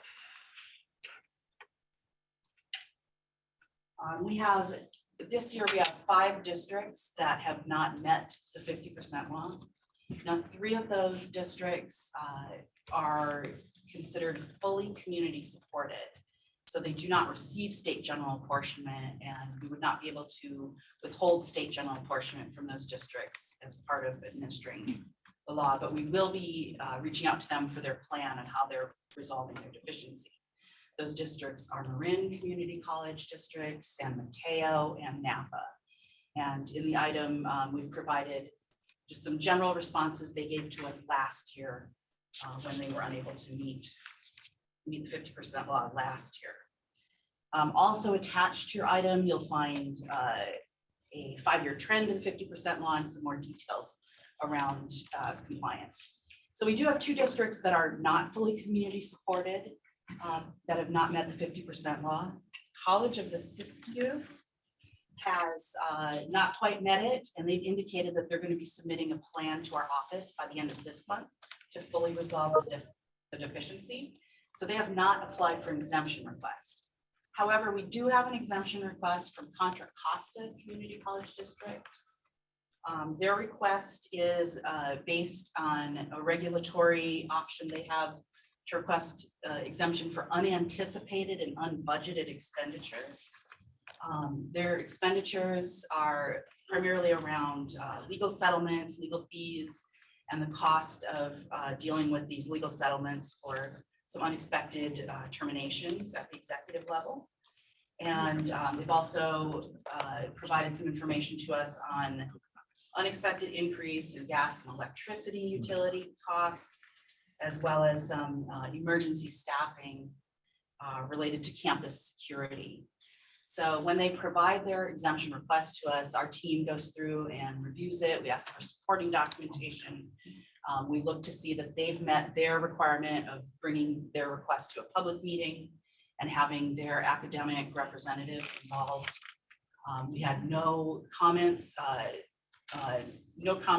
negative from the academic senate, or from the academic representatives at their district. And they've met all of their requirements for the exemption. Their costs are supported, and therefore the Chancellor's Office is recommending that the board approve the exemption request for the Contra Costa District. With that, I'll conclude my update and open up for questions if you have. I have a really wonky question, of course, coming from finance. How do you guys determine the term unanticipated? So it can't have been put in their original budget for the year. So we review what they had budgeted for, and they weren't expecting this situation, this situation to come up. So it was not a line item in the budget. Great, thank you. I see a couple of hands here in the room. I'm going to go with board member Elizondo and then board member Carpenter. So I understand the litigation and legal settlements. What I'm not quite understanding is the gas and electric utilities. We have other districts who didn't have the same problems. Are you able to tell us exactly what happened to cause this additional $1 million? So I think you'll see that most of our districts have had increases in utilities, as you say. But in this case, they, that additional increase that additional beyond what they weren't anticipating pushed them over or under the threshold for the 50% calculation. Whereas other districts may have, even though that was unbudgeted for them as well, they didn't quite make it to non-compliance at 50% law. So they didn't have to go through this exemption process. Thank you very much. I just a question. I'm looking at this and it says state apportionment funds may be withheld from Contra Costa and released upon submission of an expenditure plan or board approval of an exemption request. Has there ever been a time when we have not restored the allocation? And if so, how did the district deal with the loss in funding? So to my knowledge, no, in my time here, but I don't have I don't have a consistent history going back to 1961 to see if that was ever fully happening. I've been here since 2017 and I haven't seen that happen. So even if an exemption request is not put forward or not approved, we don't have to take their apportionment because it's a may. Not We a are shall. required to have it set aside at the county. Okay. And then it can take up to 3 years before we would continue to work with the district. There's a 3-year-long process where we continue to work with the district before a permanent, and nobody wants to see districts permanently losing funds. So, I think we try to resolve it more quickly than that. Did we also receive an expenditure plan from them? No, they have until June 30th to submit an expenditure plan. However, if you approve this exemption, they won't need to do that. Thank you very much. Board member Hall, that's his hand raised. Yeah, this may be a little nitpicky, but on the unanticipated legal expenses, which I note is almost $2 million for the settlement and then for the legal fees. What had a lawsuit been filed that the college should have known about that they could have put onto their line item, or did everything happen within one fiscal year, if you know that? My understanding is that it happened after their budget was passed for the year. Okay. 'Cause I mean, lawsuits generally take a while to percolate up to the point of settlement, so I'm just wondering why they didn't know about it beforehand. But anyway, if you don't know, you don't know. Thank you. Other board comments? I'm not seeing any. With that, we will move to public comment. The public comment period for item 4.4 is now open. We will start with public remarks in Sacramento, then move on to virtual comments. For virtual attendees, please utilize the raise hand feature. If you are calling in, press *9. You will have 2 minutes. I will hand it over to Vice President Aguinaldo for any public comments in Sacramento. Thank you very much. We have 4 requests for public comment from Jenny May, Wendy Brill Weincoop, Eric Kalyamagi, and Larry Galizio. Please approach our elongated podium and we'll take remarks in that order. All at once? Yeah, everybody come up. Okay. One by one. Come up. Need a bigger table.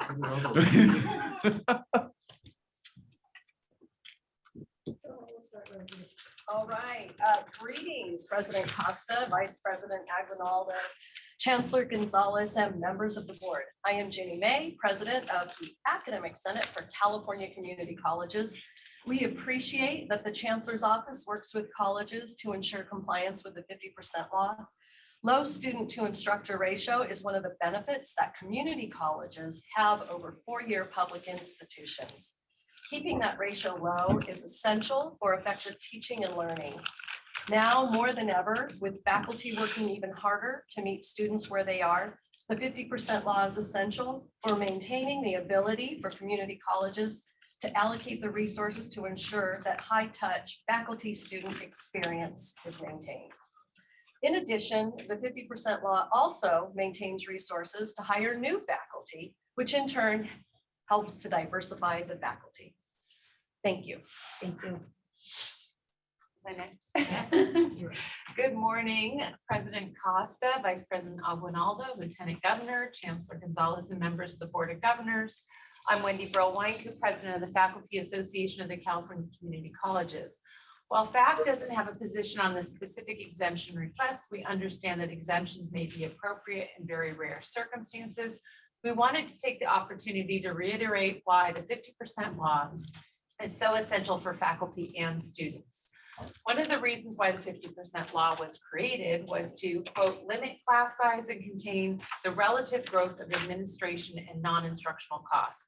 The data shows that smaller class sizes are crucial for student success. Our students prefer our class sizes to the large lectures they experience when transferring to the four-year universities. Additionally, as our faculty are educating more comprehensive range of students in our classrooms due to AB 705, our class sizes must stay reasonable so we meet each of our students where they are in their learning journey. Furthermore, the 50% law protects the resources we need to hire a more diverse faculty. Again, the data shows a diverse faculty is critical for student success, and a weakened 50% law would make it even harder for us to meet our faculty diversity goals. Even though the 50% law was chaptered many years ago, smaller class sizes and ensuring educators have sufficient resources in the classroom 30 will seconds. always be relevant. Any changes to the 50% law or its enforcement must not come at the expense of our ability to meet faculty diversity goals and keep our class sizes in check for our students. Thank you. Just to be quick, Larry Galizio from the league. Nobody at the league opposes small class sizes or faculty diversity. In fact, if 50% law, that were the outcome of the 50% law, then we would be for it. I would first say that this item, the focus really is on compliance and this specific issue on Contra Costa. Nobody knows the Contra Costa budget. Nobody is watching it more closely than those who work at Contra Costa, including the colleagues of the Academic Senate and others. And they support this exemption. And the only individuals that would really suffer were you to withhold funding would be the students in the communities served by Contra Costa Community College District. So I would say, you know, that first of all, and then because of the general arguments or claims about the 50% law, it is something that we need to revisit. 1961 was a long time ago, as you know, and it predated the Board of Governors creation.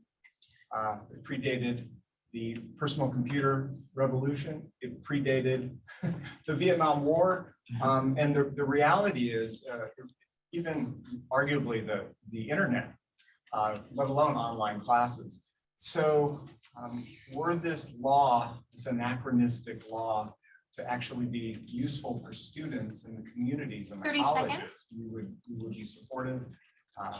Happy to talk about it with all of you at a later date, but we would just urge you to support the recommendation and provide the exemption for Contra Costa. Thank you. And I'm going to gently tell folks making public comment to keep it to the item at hand. We have public forum. Feel free to use any comments there for general items at that juncture. Thank you. Eric? Thank you. Good morning, President Costa, Vice President Aguinaldo, Lieutenant Governor Kunilakis, Chancellor, Acting Chancellor rather, Gonzalez, and members of the Board of Governors. I'm Eric Kalimagi.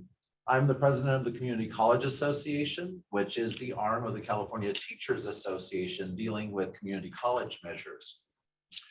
You know, the 50% law is not a difficult hurdle. Our smallest district, Copper Mountain, is at 52 and change. Our largest district, Los Angeles, is at 52 and change. My district, Mount Sac, is over 54%, and we're not the largest district. Really, the 50% law is an indication of the district's values. Do you have an efficient management structure? When you have a roughly 80% of your money going towards salaries and benefits across the whole system, having an inefficient management structure means that you have raised administrative costs. Do you have adequate salaries and benefits? I'm not going to comment specifically on this particular district at hand, but there is some indication that this is not true, say at College of the Siskiyous.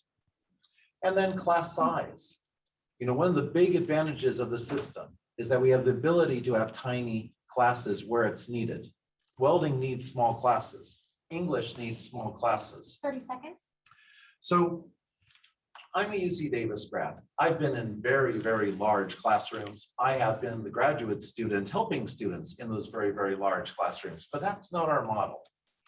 As you make decisions on whether or not to provide exceptions to the 50% law, please keep in mind that our students' success is dependent on the interaction between faculty and students, and that does require that we keep the structure we have in place. Thank you. Thank you. Virtual comments. We do have a few hands raised. Let's start with Lisa Rose. You have control of your mic and can address the board. Thanks very much. Again, yeah, Professor Rose, the districts that were mentioned are ones very familiar to me. I want to mention, first of all, these are probably, because I taught in a lot of these the California's community colleges, these are probably the most well-endowed districts that I have taught in. These colleges are, you know, have more equipment and more up-to-date stuff than many of the other California community colleges I've taught in. I need you guys to understand, as a professor, I have noticed, I'm supporting what the Faculty Association person said. I have noticed that since we have argued for a longer contract for a lot of us who are adjuncts, and you know the bulk of teaching that goes on in the community colleges are adjuncts, since we have argued for longer contracts, I've noticed the birth of the temporary contract in these job ads. And let me just tell you, I have stopped applying for teaching anymore in the California community colleges because of that. So I've heard all I hear you guys about the budget and all that kind of stuff, but I'm going to go back to the corporate world because, you know, it's just not paying. It is just not paying. And I would tell the Contra Costa district to maybe cut down on the TV advertising. You know, maybe consider that if you're hard up for money. That's it. Next, we have Jeffrey Michaels. You have control of your mic and can address the board. Thank you very much. Can you hear me? Yes. My name's Jeffrey Michaels, and the hat I'm wearing today, I am the Executive Director of the Faculty Union, United Faculty of Contra Costa Community College District. I've been the lead negotiator for our faculty for 15 years. And I want to start by just reiterating what everyone from the faculty have said. I believe strongly in the 50% law.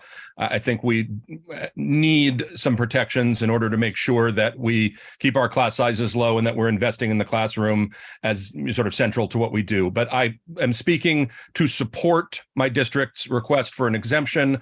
We had a very strange year, we did have a lot of legal issues come down. We turned over a large part of our senior administration, but we have a long history in Contra Costa Community College District of working in partnership, collaboratively between our faculty and our staff and our managers. We are working well with the new administration. I'm very confident we will not be in violation of the 50% law again. We do have a plan. We just negotiated a new 3-year bargaining agreement that is quite fair. We moved to 80% parity for our part-time faculty. We are making good progress together, working together. We handle our budgeting and our negotiating in a transparent way. So as strange as it may seem, representing the faculty union, I just want to say that I support the exemption request. Thank you very much. Thank you. There are no other hands raised among the public, but I do see a hand raised among our board. Thank you. Board Member Hall. Yeah, just a follow-up question. I think it goes to Mr. Michael's point. Do we know, is this the first time that Contra Costa has sought an exemption? That's question one. Or has this happened before? And then without knowing the history of these things, are exemptions a commonplace request, or is it really a rare event? So I'll start with the second part of that. It is very rare to get an exemption request from a district. Generally, we might hear from 1 or 2 districts that they might be thinking about a request, but then they're able to resolve the issue before they even do their financial reporting. And to my knowledge, Contra Costa has never submitted an exemption request before. If it's helpful, Board Member Hall, this is the first time I've had an exemption on this item. It's an annual item and we've never been asked during my tenure for an exemption. So is there some type of, and maybe the Chancellor's office did this, is there a real attempt to find out exactly what happened and why we're dealing with a $3 million exemption? Yes, absolutely. We have, the district has to submit a very detailed request package to us that includes a breakout of, really proving exactly every dollar that is going into that exemption request, along with supporting documentation. So we review all that support. We review their utility bills. We review their budget. We review their items where, obviously many of the legal items were dealt with in closed session, but we verify that they're, that they have been dealt with, as well as several conversations, with the people involved in submitting the applications as well. And Okay, to my that's helpful. colleagues, Thank you. I would just note that, in the projection item, they do not show them needing an exemption in future fiscal years. So you might want to just look at that attachment for a little bit more context. Okay, with that, I'm going to take a motion in a second. I'll move the All right, item. I have Board Member Haynes with the motion. Second. I'll give it to Darius. Darius gets the second. That's not even close. All right, with that. Sorry, Tom. Hildegard B. Aguinaldo. Aye. Darius W. Anderson. Yes. Amy M. Costa. Aye. Joshua N. Elizondo. Aye. Tom Epstein. Aye. Felicia Escobar Carrillo. Aye. Jolina M. Grande. Aye. Pamela Haynes. Aye. Kevin J. Hall. Aye. Lieutenant Governor Eleni Kunalakis. Aye. Paul Medina. Aye. Jennifer L. Perry. Aye. Bill Rawlings. Aye. Roy Shabazian. Yes. Valerie L. Shaw. Yes. Blas Villalobos. Aye. President Costa, the motion carries. Wonderful, thank you. Next. Madam Chair, I Yes. didn't want to mix this up with my support of this item. Yes. But I think that what I would like to say is what CEO Larry Belizio mentioned, which is that there is so much support that is needed by our students. And at some point, I think we really do need to revisit how those students get what they need relative to support. And so I wanted to say that publicly. Thank you, I appreciate it. Next up, we have, I'm excited for this one, affordable student housing, and we have interim deputy chancellor Navarrete presenting. With that, take it away. Good morning, President Costa, Vice President Aguinaldo, members of the board and public. Also very excited about this item. In many ways, it's historic. And I know we have a lot of important items, but I do want to begin first with a thank you to the many members of the task force, around 15 members, 5 of whom were from the Board of Governors, really engaged in robust discussions, really centered students in their conversations, and worked in a very fast timeline, but also provided quality commitment and work to this. So with that, we'll move to the next slide and just appreciation.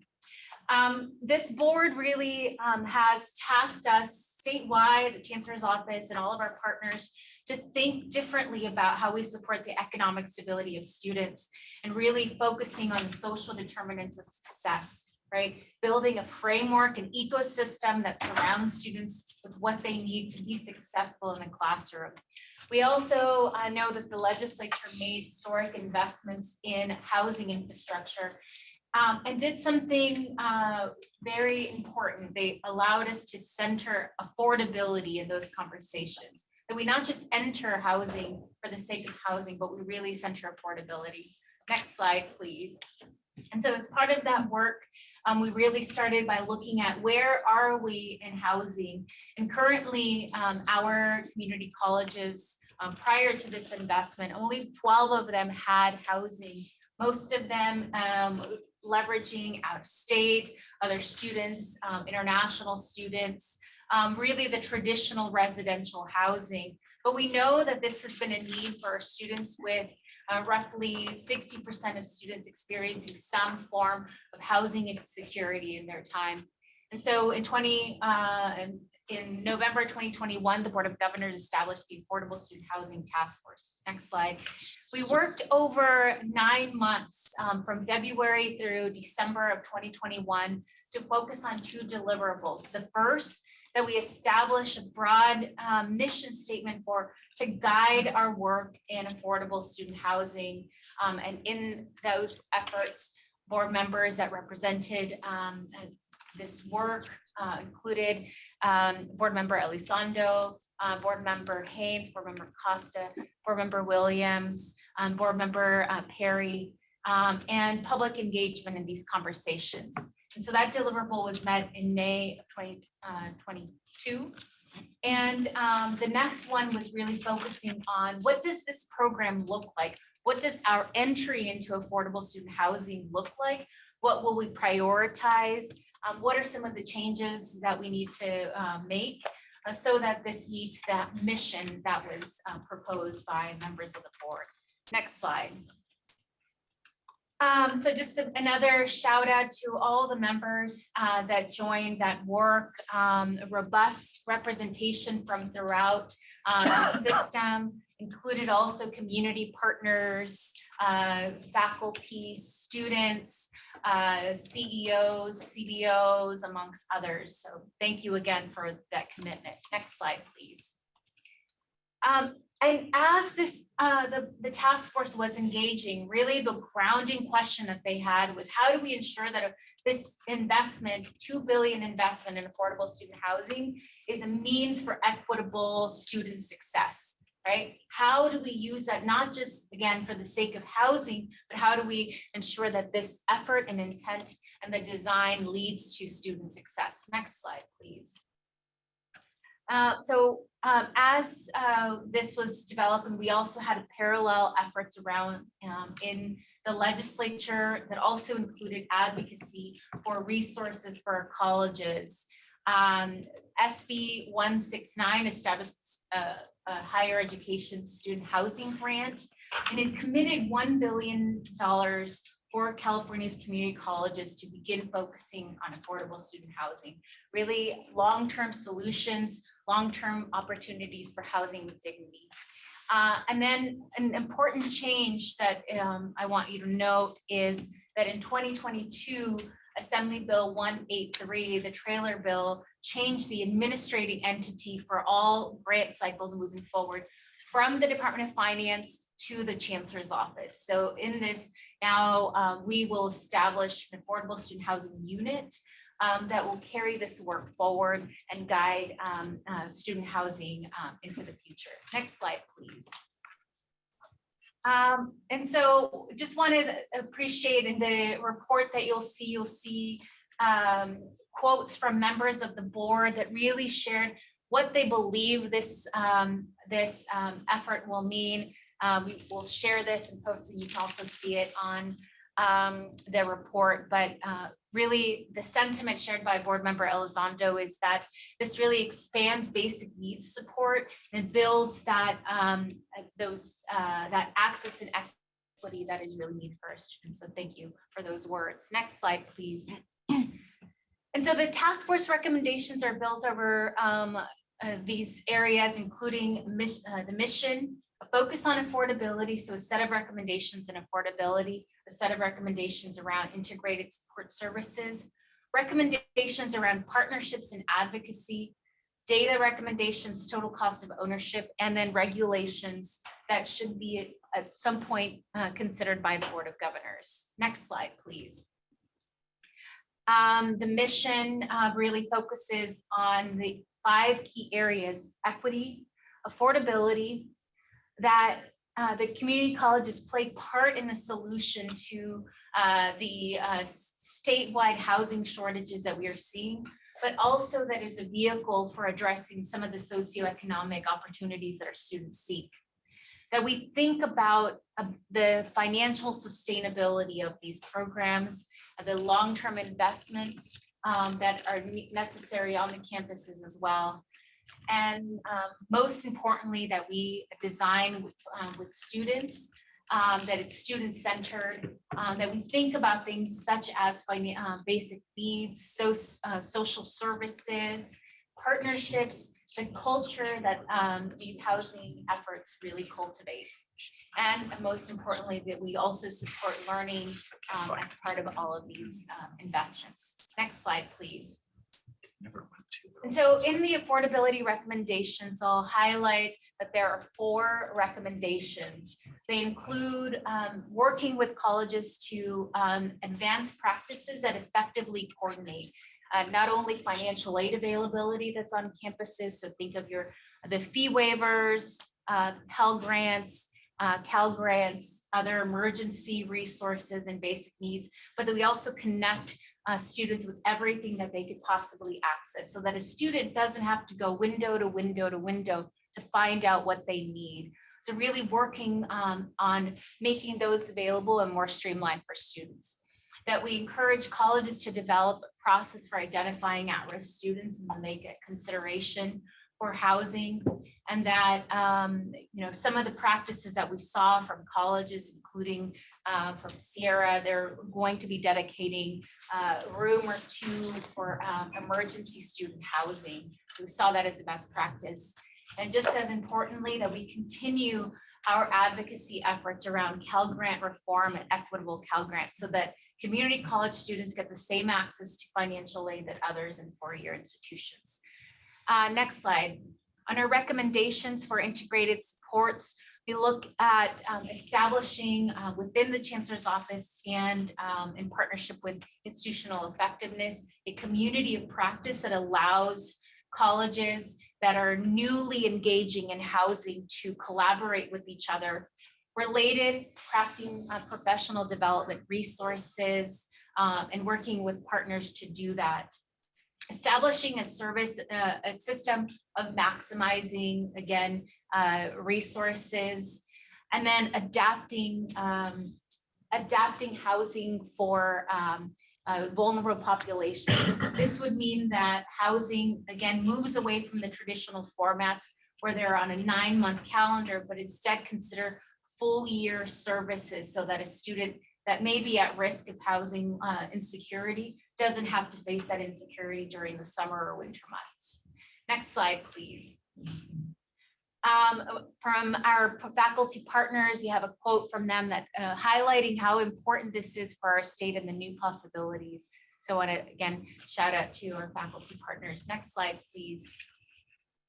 Around partnerships and advocacy, we have several here, including advocating for resources that address total cost of attendance, encouraging partners to establish rapid rehousing opportunities. So recognizing that housing grants may not be going to all campuses, but an opportunity that exists for colleges that may not be ready to make that commitment. It can also look to community-based organizations or other local organizations for rapid rehousing or emergency shelter. Next slide, please.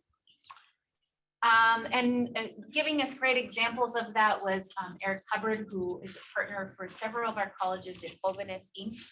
And the tremendous work that they've seen in the rapid rehousing program. So another thank you there. Next slide, please. And in data recommendations, we have several. I won't go into detail with all of them, but we know that we can make a best case about whether our investments in student housing are working, how we can advocate for future investments and ensure that we're learning from that by collecting effective data. And since we are new into student housing, we know that we need to build the infrastructure to collect that. So making recommendations include adapting the Fusion system, which is the database that currently exists for capital outlay projects that can hold robust information. We also encourage colleges to regularly query their students to see what they need and to really hear the student voice in their planning and development of housing.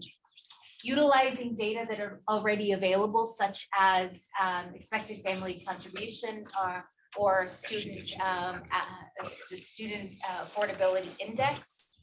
And then also regularly updating the cost of attendance data, which means that more students could potentially qualify for fee waivers amongst others.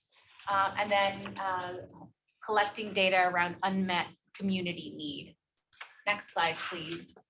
And then we developed as part of the recommendations a comprehensive total cost of ownership calculator that will be shared with all campuses so they can also use that in their planning. There are 70 colleges going through planning. We want them to think about the long-term ownership of these facilities and then include that the planning and the supports that go with that. So they're not just focusing on the cost of the building itself, but everything that's needed to support the programming and the services and the staffing necessary to have a quality and safe experience for our students. So that's also included as part of these recommendations. And then the last bucket of recommendations, we'll go to the next slide, is around, actually, apologies. This includes a summary of what that is. It pulls data from existing revenues and expenditures, and it's purely customizable. So this provides a robust shelf for colleges, but if a district wants to take it to the next level, they can and include their own details. And so I want to thank all of our task force members and colleges that also helped test this to ensure that we were providing something that would be a useful tool. And then in the final bucket of recommendations on the next slide are around regulations that the California community colleges may want to consider, including those around which projects may be eligible for cap outlay and the issue of deferred maintenance and ensuring that we can, if a project receives dollars from the Affordable Student Housing Grant, that they may also utilize deferred maintenance so that those facilities are kept up to date, they're safe, and again, it provides a quality experience for our students. We'll go to the next slide, please.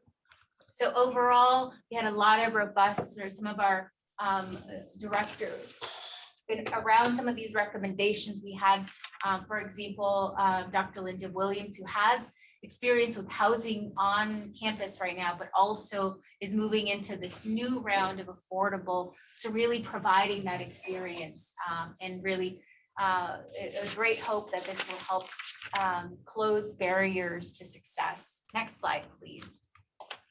And so with that, I just want to thank you. The recommendation before you in resolution 2305 is to, for the Board of Governors to consider and approve the 20 recommendations that are presented in these areas, and that we may share this great work with our colleges and move forward in this historic moment to provide a unconditional belonging that's focused on affordability and student success through our efforts in student housing. Thank you. Thank you so much. I see Board Member Perry has her hand raised, so she's first out the gate. Okay, I just want to really extend a lot of thanks to the governor and the legislature for the funding that made this possible, and recognizing that our under-resourced students have to be looked at holistically if they are going to achieve these ever important educational goals. And this was a huge step, whatever you want to call it, in that direction. And I think it's a game changer for our students and our colleges. So I think I can speak for all of us when we say we're deeply appreciative of that recognition and the funding that was put behind it.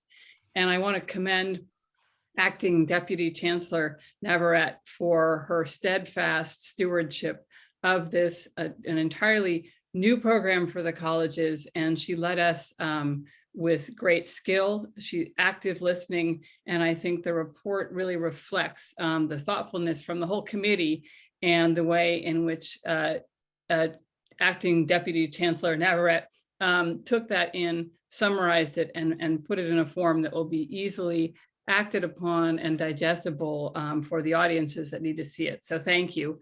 And then lastly, I want to thank our colleges, many of whom were faster out of the gate than I was with these remarks in terms of getting their applications in and beginning the process, and really, really seeing the vision I think that we all have, that our students learn better if they feel secure and they are housed and fed, and all of their needs are looked at as ones that we can help serve to move forward them achieving their educational outcomes. So many, many thanks to all.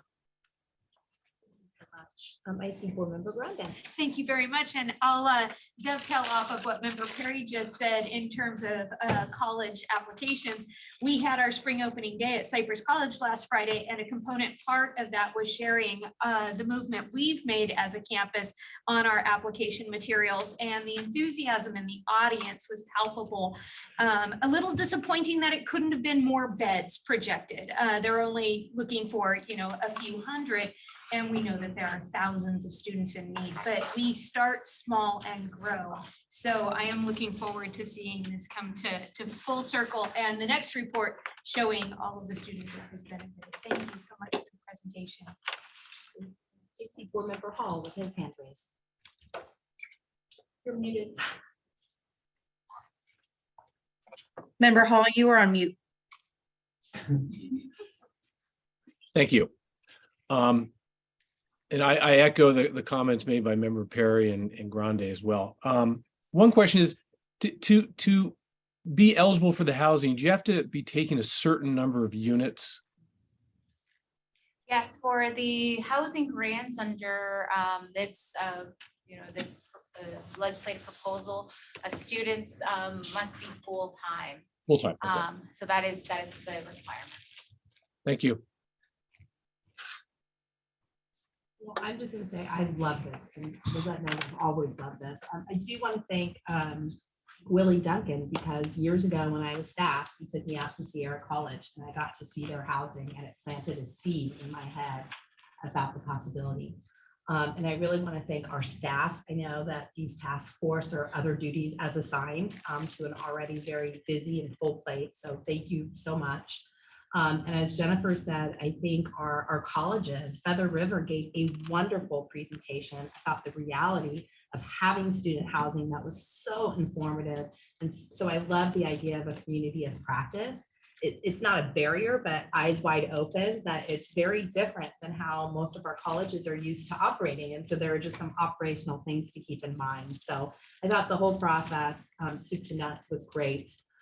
We have a little bit of a delay in the budget this year, which I think is reasonable given everything that's happening.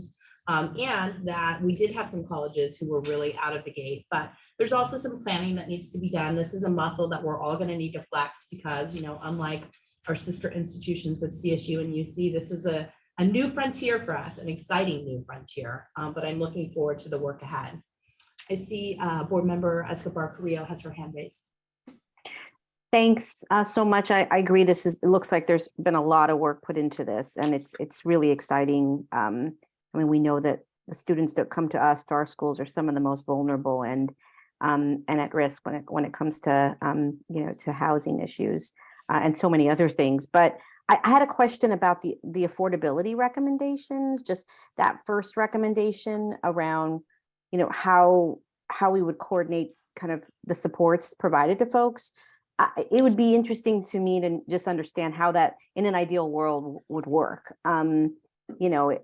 Because I have it in my head what it could be, but I'm curious, like just in the conversations that you had with the various colleges and other leaders across our community college system, like what did they think the ideal world is in terms of how you identify and you engage folks to really understand their full needs, and then actually and go out and actually deploy the services. I don't know if you can share a little bit of thoughts on that. Yeah, thank you. Thank you, Board Member Carrillo. I'm glad you picked up on that one, because this recommendation that was made by the task force really has roots in a lot of the work that's happening across many reform efforts. They're really thinking about students holistically, thinking about the investments that we have holistically. So the task force discussed a variety of options, some as comprehensive as having a system that allows the campus to understand or know all of the services and programs that a student would qualify for through data that they receive in their applications. But also as simple as designing a campus checklist that says, here are all the things that we already have, which ones align with you, and ensuring that those are presented to a student early and often so that they don't miss a chance to capture all benefits that they could potentially get. Things like CalFresh, things like book resources, anything even as far as understanding where they can get tutoring. So putting those together and also collaborating across campuses on how they can be done. So there are many options, and we look forward to working with a community of practice to help us build that out further.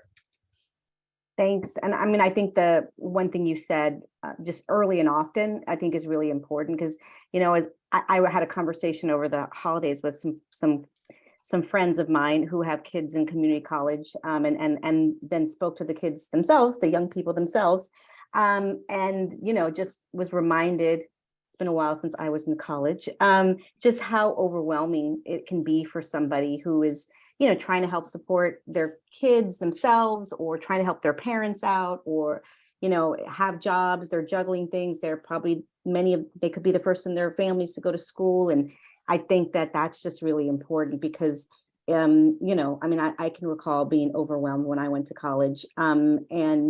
There's just a lot that's happening in, people's lives when they're coming to our campuses. And so it is really important, I think, to make sure we can figure out good ways to get that information to people in digestible formats, because it can be overwhelming. And the goal is to actually help folks with all the programs that we have available, but sometimes there's so many different types of things, understanding how they can all connect and be helpful, and that it doesn't have to be that hard or that daunting to apply for XYZ thing.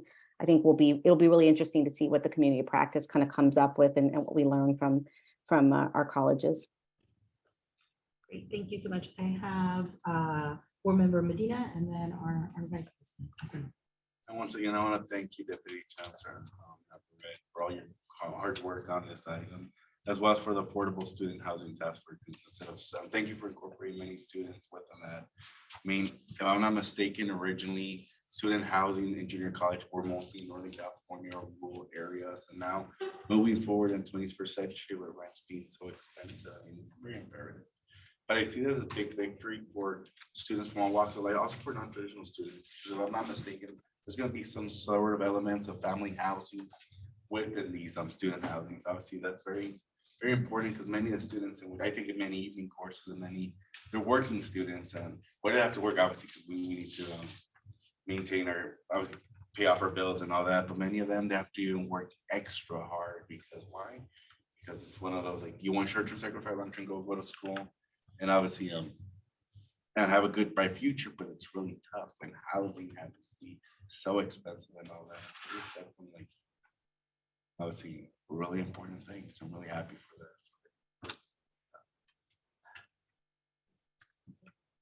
Well, at this point, my remarks sound very duplicative of Board Member Medina's comments, but I just wanted to draw attention to one of the sentences in the agenda item, which was, while student housing has not been a traditional space for California community colleges, we know that traditional approaches often leave our most vulnerable students behind. And I think we focus on the traditional being the non-traditional. So I, like you, I'm going to be looking for the report to see how we are serving our non-traditional students, those who may have children themselves or who may be children supporting their families. So I'm excited to read the report and see how we are meeting the challenges posed by those deserving students. Thank you for your work. Great, thank you. With that, are there any comments from the public? The public comment period for item 4.5 is now open. We will start with public remarks in Sacramento, then move on to virtual comments. For virtual attendees, please utilize the raise hand feature. If you are calling in, press *9. You will have exactly 2 minutes. I will hand it over to Vice President Aguinaldo for public comments in Sacramento. Thank you very much. We have 2 requests for public comment, one from Wendy Brill Winecoop and the second one from Kevin Trutna. Please approach the podium and we'll take comments in that order. What's asleep? Almost fell over walking up here. Good afternoon, President Costa, Vice President Aguinaldo, Lieutenant Governor, Chancellor Gonzalez, and members of the Board of Governors. I'm Wendy Brill Winecoop, President of the Faculty Association of the California Community Colleges. Our faculty hear daily from our students about affordable housing, which is an urgent need and must remain a priority for our system. FAC is committed to working with our other system partners and advocating in the Capitol to make it a reality, even in this challenging budgetary environment. Thank you. Thank you. Hi, my name is Kevin Trent. I'm the Superintendent President from Feather River College, the aforementioned Feather River College. I know I only have 2 minutes and I want to tell you so much. I'm going to forego some of my conferences just so you know the reality. We had new student orientation. I met a student.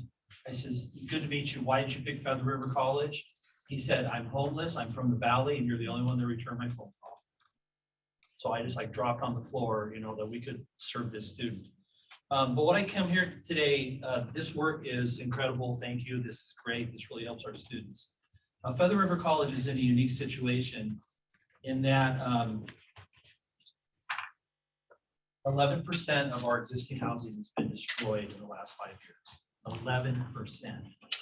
Put that into perspective. If you lived in Sacramento, that would be like wiping the communities of Elk Grove and Citrus Heights off the face of the earth.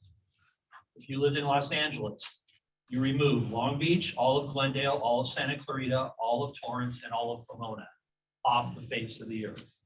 If you lived in the Bay Area, Oakland, Hayward, and Fremont, compromise approximately 11%. You just heard the statistics that 19% of our students are homeless or home challenged. That is exacerbated at Feather River College because 11% of the existing housing inventory no longer exists within the past 5 years. That means 11% of that population are competing with our students. 30 seconds. So I would ask, humbly ask that there be a consideration for large catastrophic instances such as this that happened in a grant. Feather River College did submit a grant, but we have a unique circumstances that I believe should be looked at. I ask that the board and the California Community Chancellor's Office take this into consideration when they apply for housing grants. And I am blatantly advocating for my students in my college right now. Thank you. I love that. Let's think about a trailer bill, shall we? For extenuating circumstances. Thank you so much. Yes, Board Member Elizondo. I want to move the item.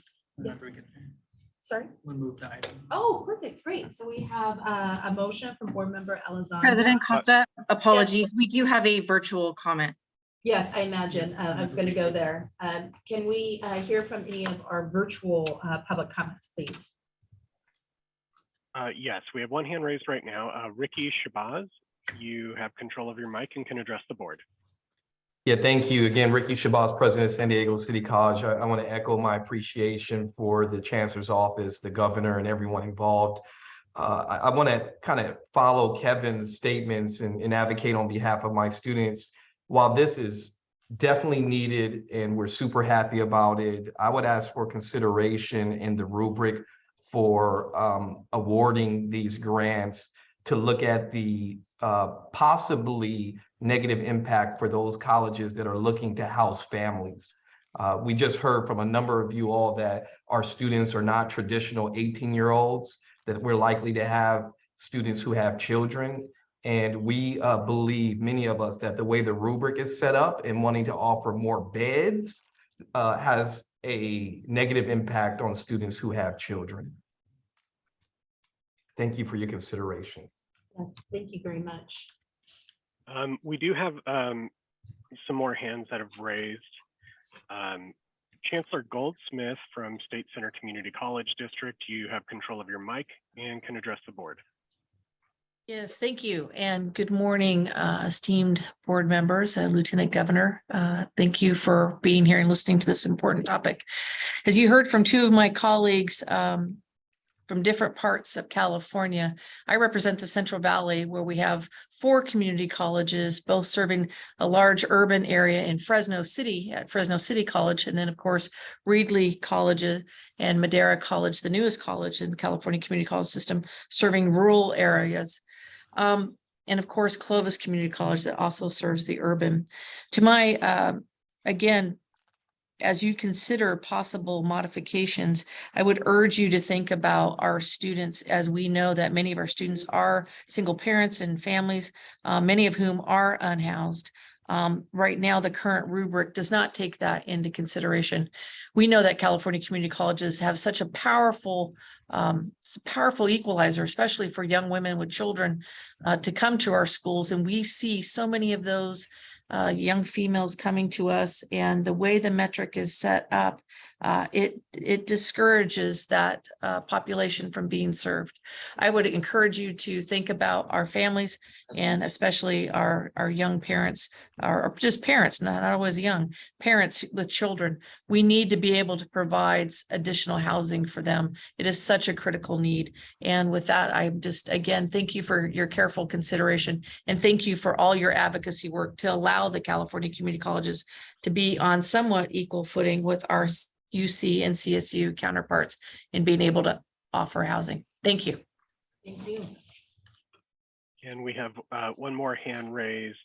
Matt Wetstein, you have control of your mic and can address the board. Thank you, members of the Board of Governors and staff, for the work that you're doing on this, this issue. I wanted to echo the other comments from the CEOs you've heard from.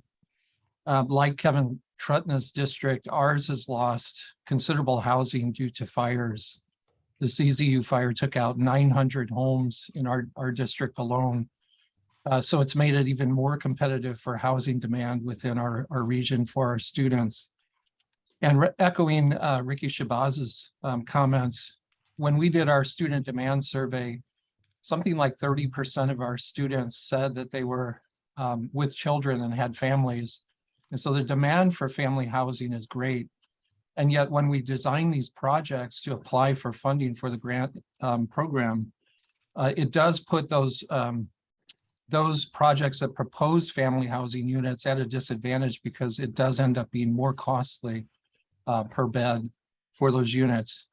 Similarly, with adding childcare facilities to help those families when they are attending, when the parents are attending school, it probably places at a disadvantage the cost per square foot when you start to insert those kinds of additional ancillary services into the programs, even though they're very much needed by our students. So again, I want to express appreciation for your support for this work, to the Chancellor's Office for convening the task force and the Board of Governors for doing this work, and glad to help out in any way we can to lobby for more funding. Great. I do just want to make a point of clarification for those that have called in, because I do recall this from the statute. The rubric, and we spent some time on this in the task force, really reflects what's in statute. And there was a high emphasis both when Department of Finance first ranked the projects and now that we've inherited as a system on the per bed rate. And so I understand what you're saying from a policy level, but it is actually in law. So what you're asking for is not just a change in the rubric, it would actually be a statutory change. And so anyway, I just want to put that point out there for folks. Do we have any other virtual public comment? There are no other hands raised. Great. With that, I'm looking to board member Elizondo. I move the item. Great, we've got a movement, and board member Perry has the second. Can you please call the roll?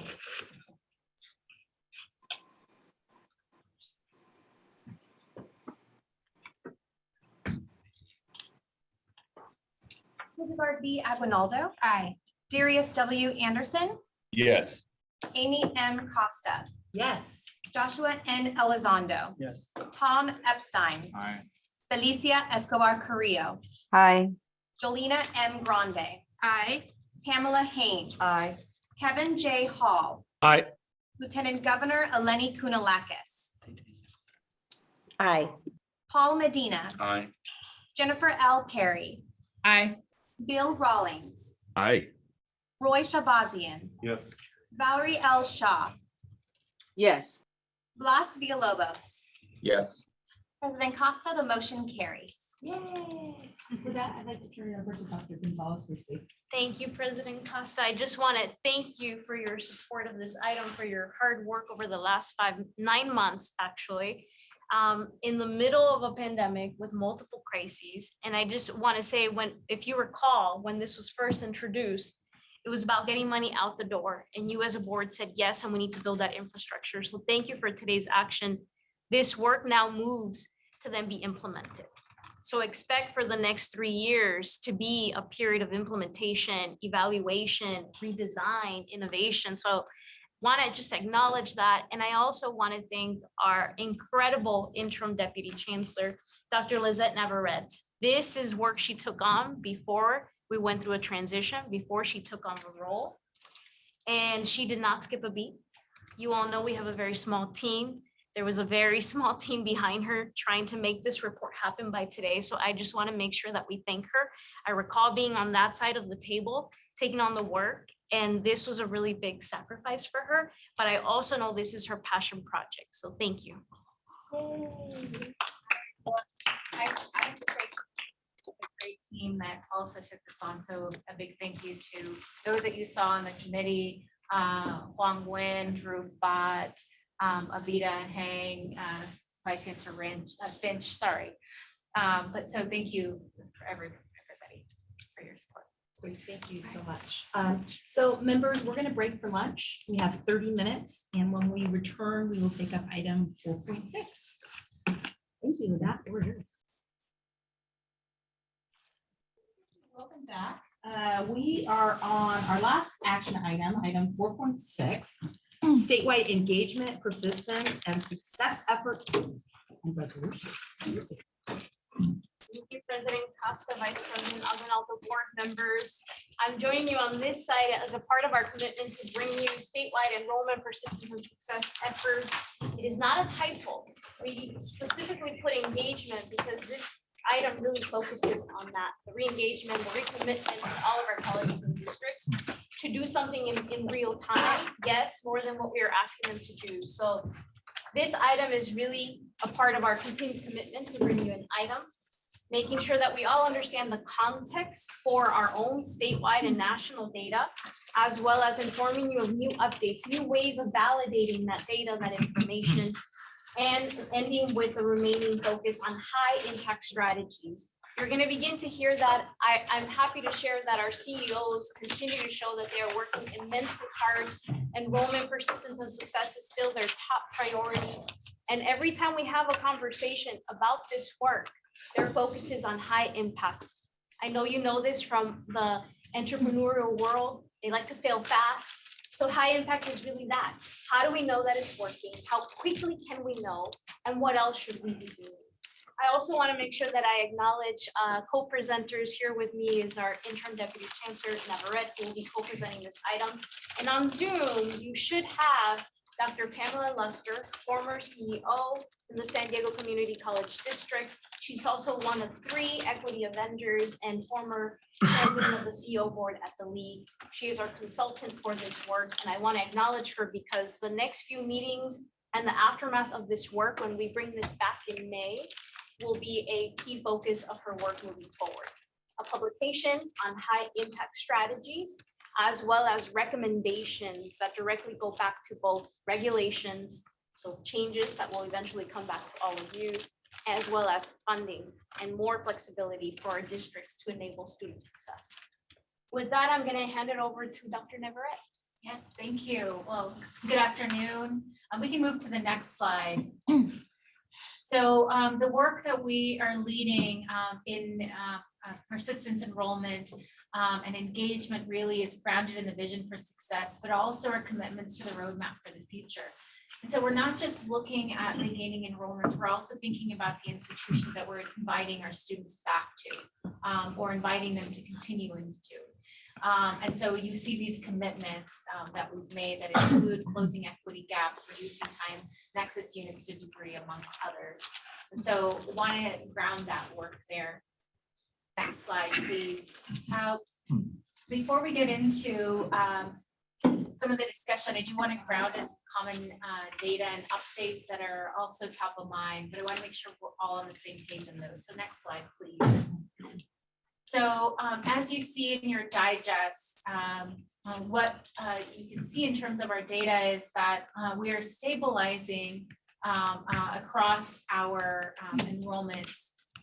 Still more work to be done, but this is the 21-22 data, unduplicated head count that we have available, a 4.2% decline. What you can see is coming in from districts for fall or for spring, fall actually of 2022 is that this is expected to be even lower in terms of a decline.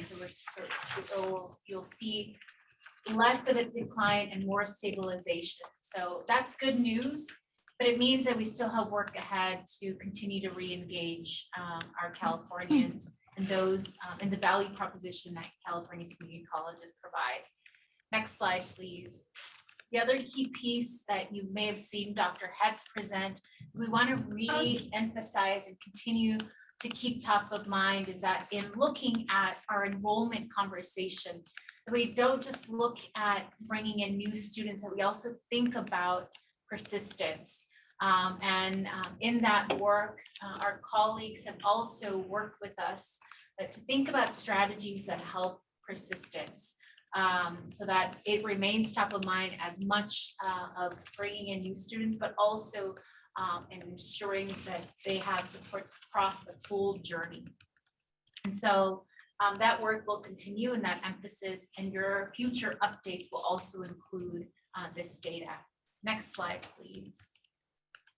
Some of the actions that the California Community Colleges took to support our districts in re-engaging and supporting persistence and elevating success include numerous emergency actions as well as regulatory changes, so that the work ahead is structural and not one time. Some that I want to call your attention to is developing regulations and guidance around excused withdrawal so that they're no longer penalizing students' access to financial aid in the future. Adopting regulations around grading policies that also are student-centered and provide more opportunities for students to come back and continue their journey, as well as various investments in basic needs, professional development and other tools that have been provided, including workshops. So that work will continue, as well as exploring other structural changes that can continue to advance student enrollment, persistence, and success. Next slide, please. And we've also been monitoring national data.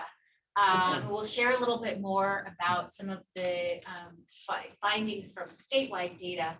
But in national data, we're seeing that themes that are continuing to emerge is that students have to prioritize work.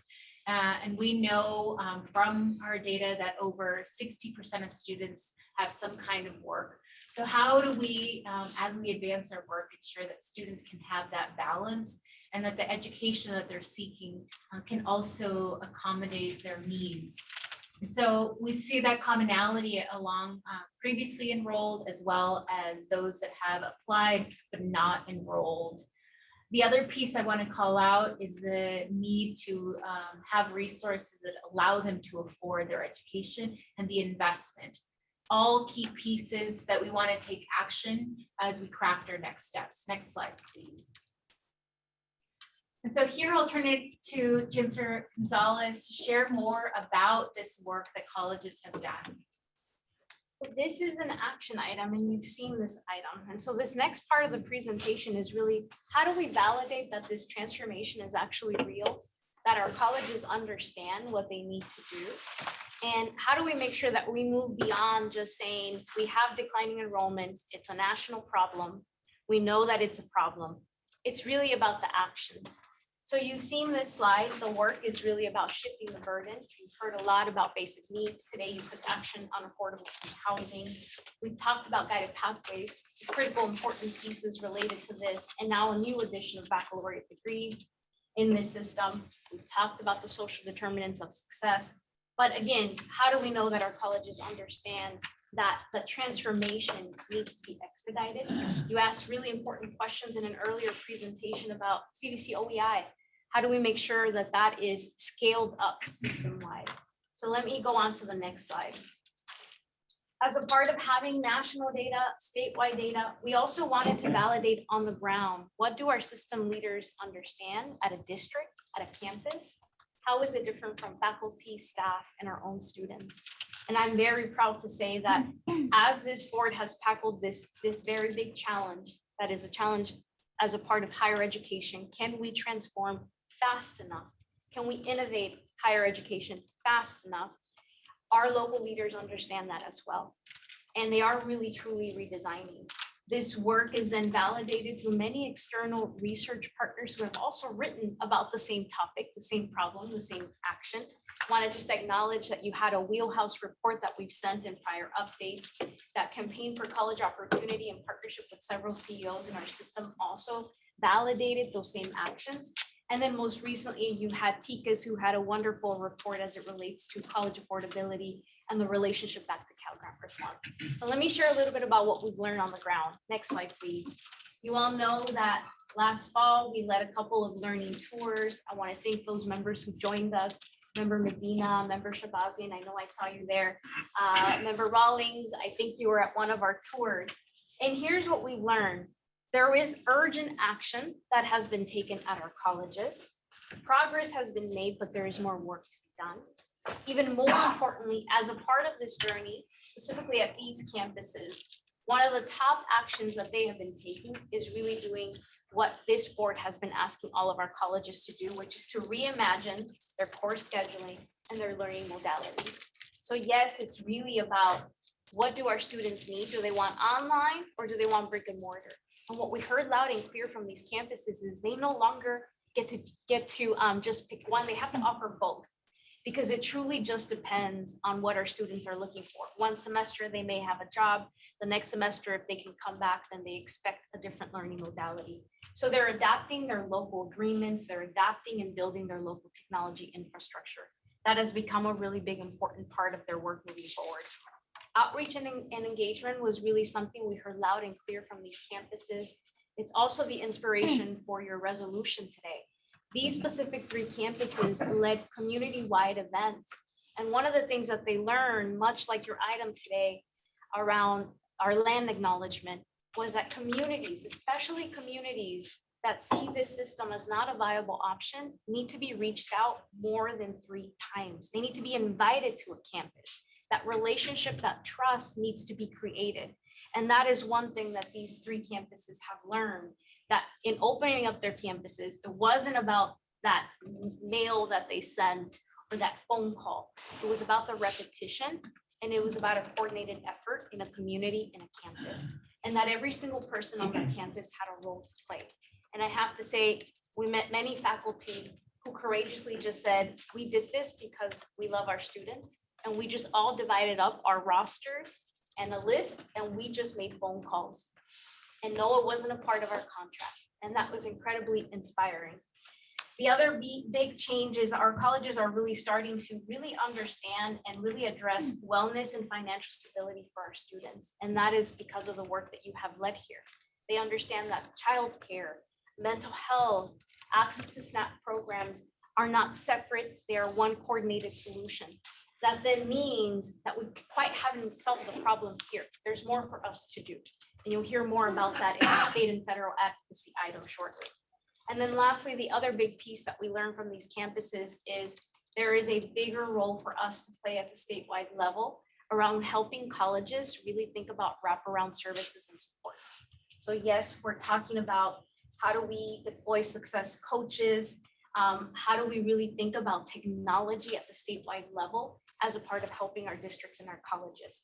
So the landscape is shifting, and it's shifting in the right direction when we think about an internal redesign of the system. Next slide. Here are the big takeaways that I want you to hear loud and clear from me, from this team. This work is not yet at scale. It really is about scaling this up, especially when we think about modalities of learning. So regulations, funding, statewide technology will be key in this work. If we want to reimagine a different system, it's about centralizing and prioritizing basic needs. This work you've heard is really about reform, but you have one-time funds, ongoing funds, and then new opportunities. And all of those things have to be connected. So we're learning that as we're asking our colleges to reform, we really have to grade this work as we are communicating this so that it can then be implemented and make an impact on the student. And expansion of professional development, that was something we heard loud and clear. It continues to be one of our focus areas. But what we are learning is this cross-pollination and professional development is really important. Our old way of saying this is faculty training, this is classified professional development training does not work all the time, especially when we want individuals to operate differently on a campus. And then lastly, being inclusive and centering all of our work around students. We heard loud and clear from our students that as things are being deployed, it, yes, does not work for every single student. The work moving forward, next slide, please, is really led in partnership with our CEO roundtable. We made a decision early on as a part of last year's actions to convene a set of CEOs who are proving that this work is possible. And these are the CEOs that have been convening in partnership with the league. You see many familiar faces here, many of the colleagues that presented to you about 2 board meetings ago. The work is about identifying barriers for student-centered teaching and learning and thinking about those statewide barriers that we could remove as a board, as a system office. Scaling support for adult learners, that was another key area that this group identified. And when I say our role, I mean advocacy, regulatory changes, the way that we've designed grants. That is the work that these CEOs have identified as the work forward. And then coordinated services at the statewide level. I mentioned technology, basic needs. That is the work that this group of leaders is identifying for the work ahead. It's also the work that Dr. Lester is helping to convene. Next slide. From this group of CEOs, we started to have a conversation about high impact local actions.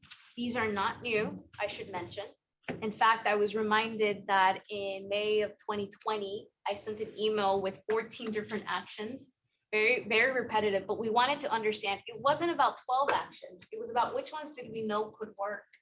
So the CEOs early on had a conversation around what they have been actively working on and what they are seeing actually correlates to student enrollment, persistence, and success.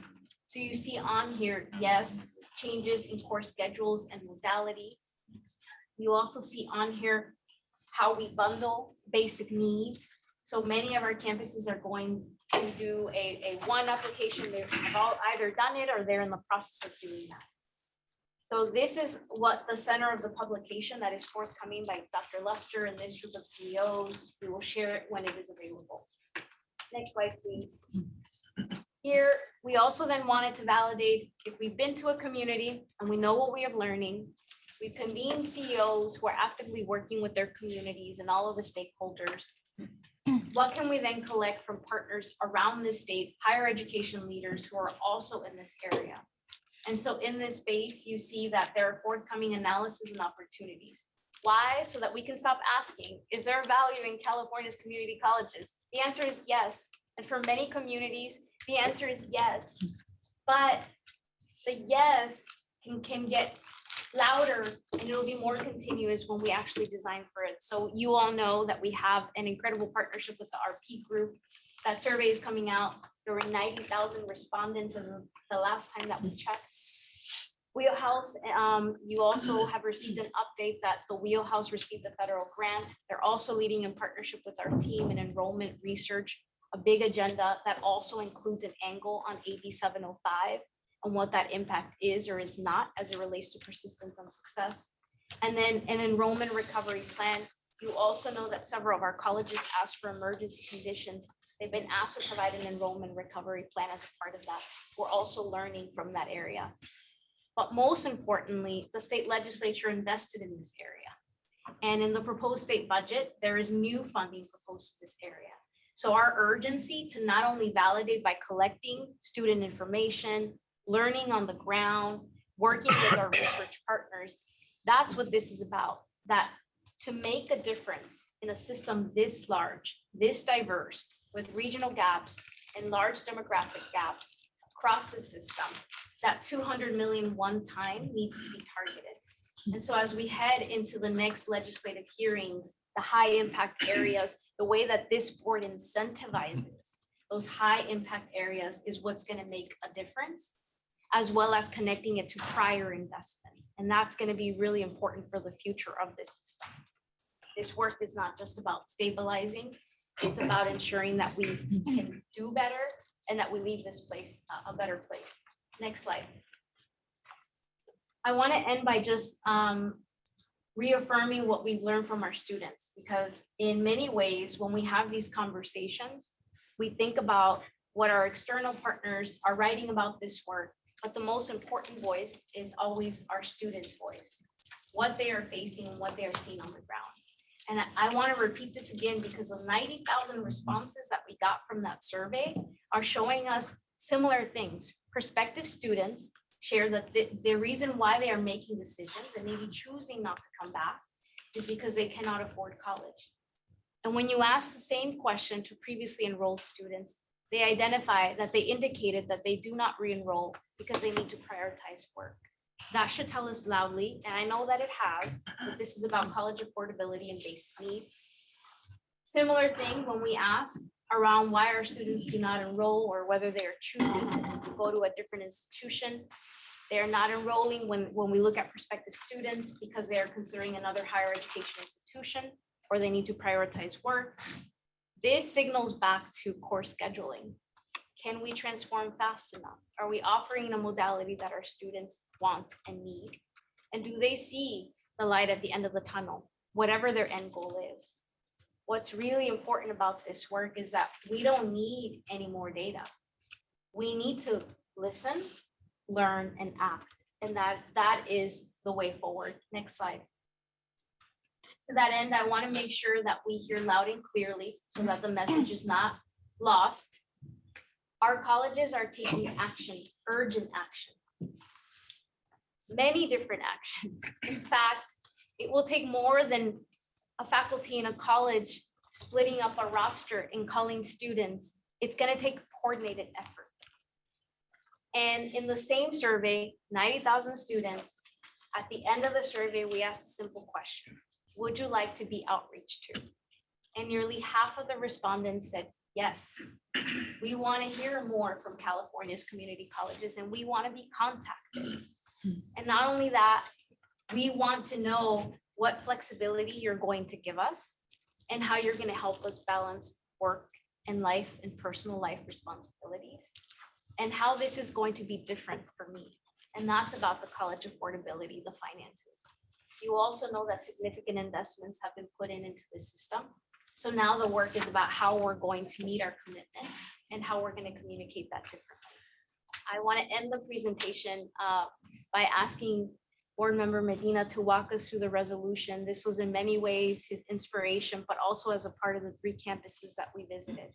Board Member Medina. So if I could start by saying, it's interesting as I'm listening to this, I think to myself, I wish these actions would have been implemented a while back. And I would have already moved on, obviously graduated, but that wasn't the case, but I'm really happy that moving forward, this is the case. And I want to thank you, Chancellor Gonzalez, and your staff, and just overall, I remember the first time I met you was actually a year and a half ago over at then it was a listening tour, now it's a listening tour. And I just want to emphasize how over at your alma mater, LA Valley College, to emphasize how important it is for us as students to know that our voices are being not just heard, but listened to and value. I mean, all this is just spot on.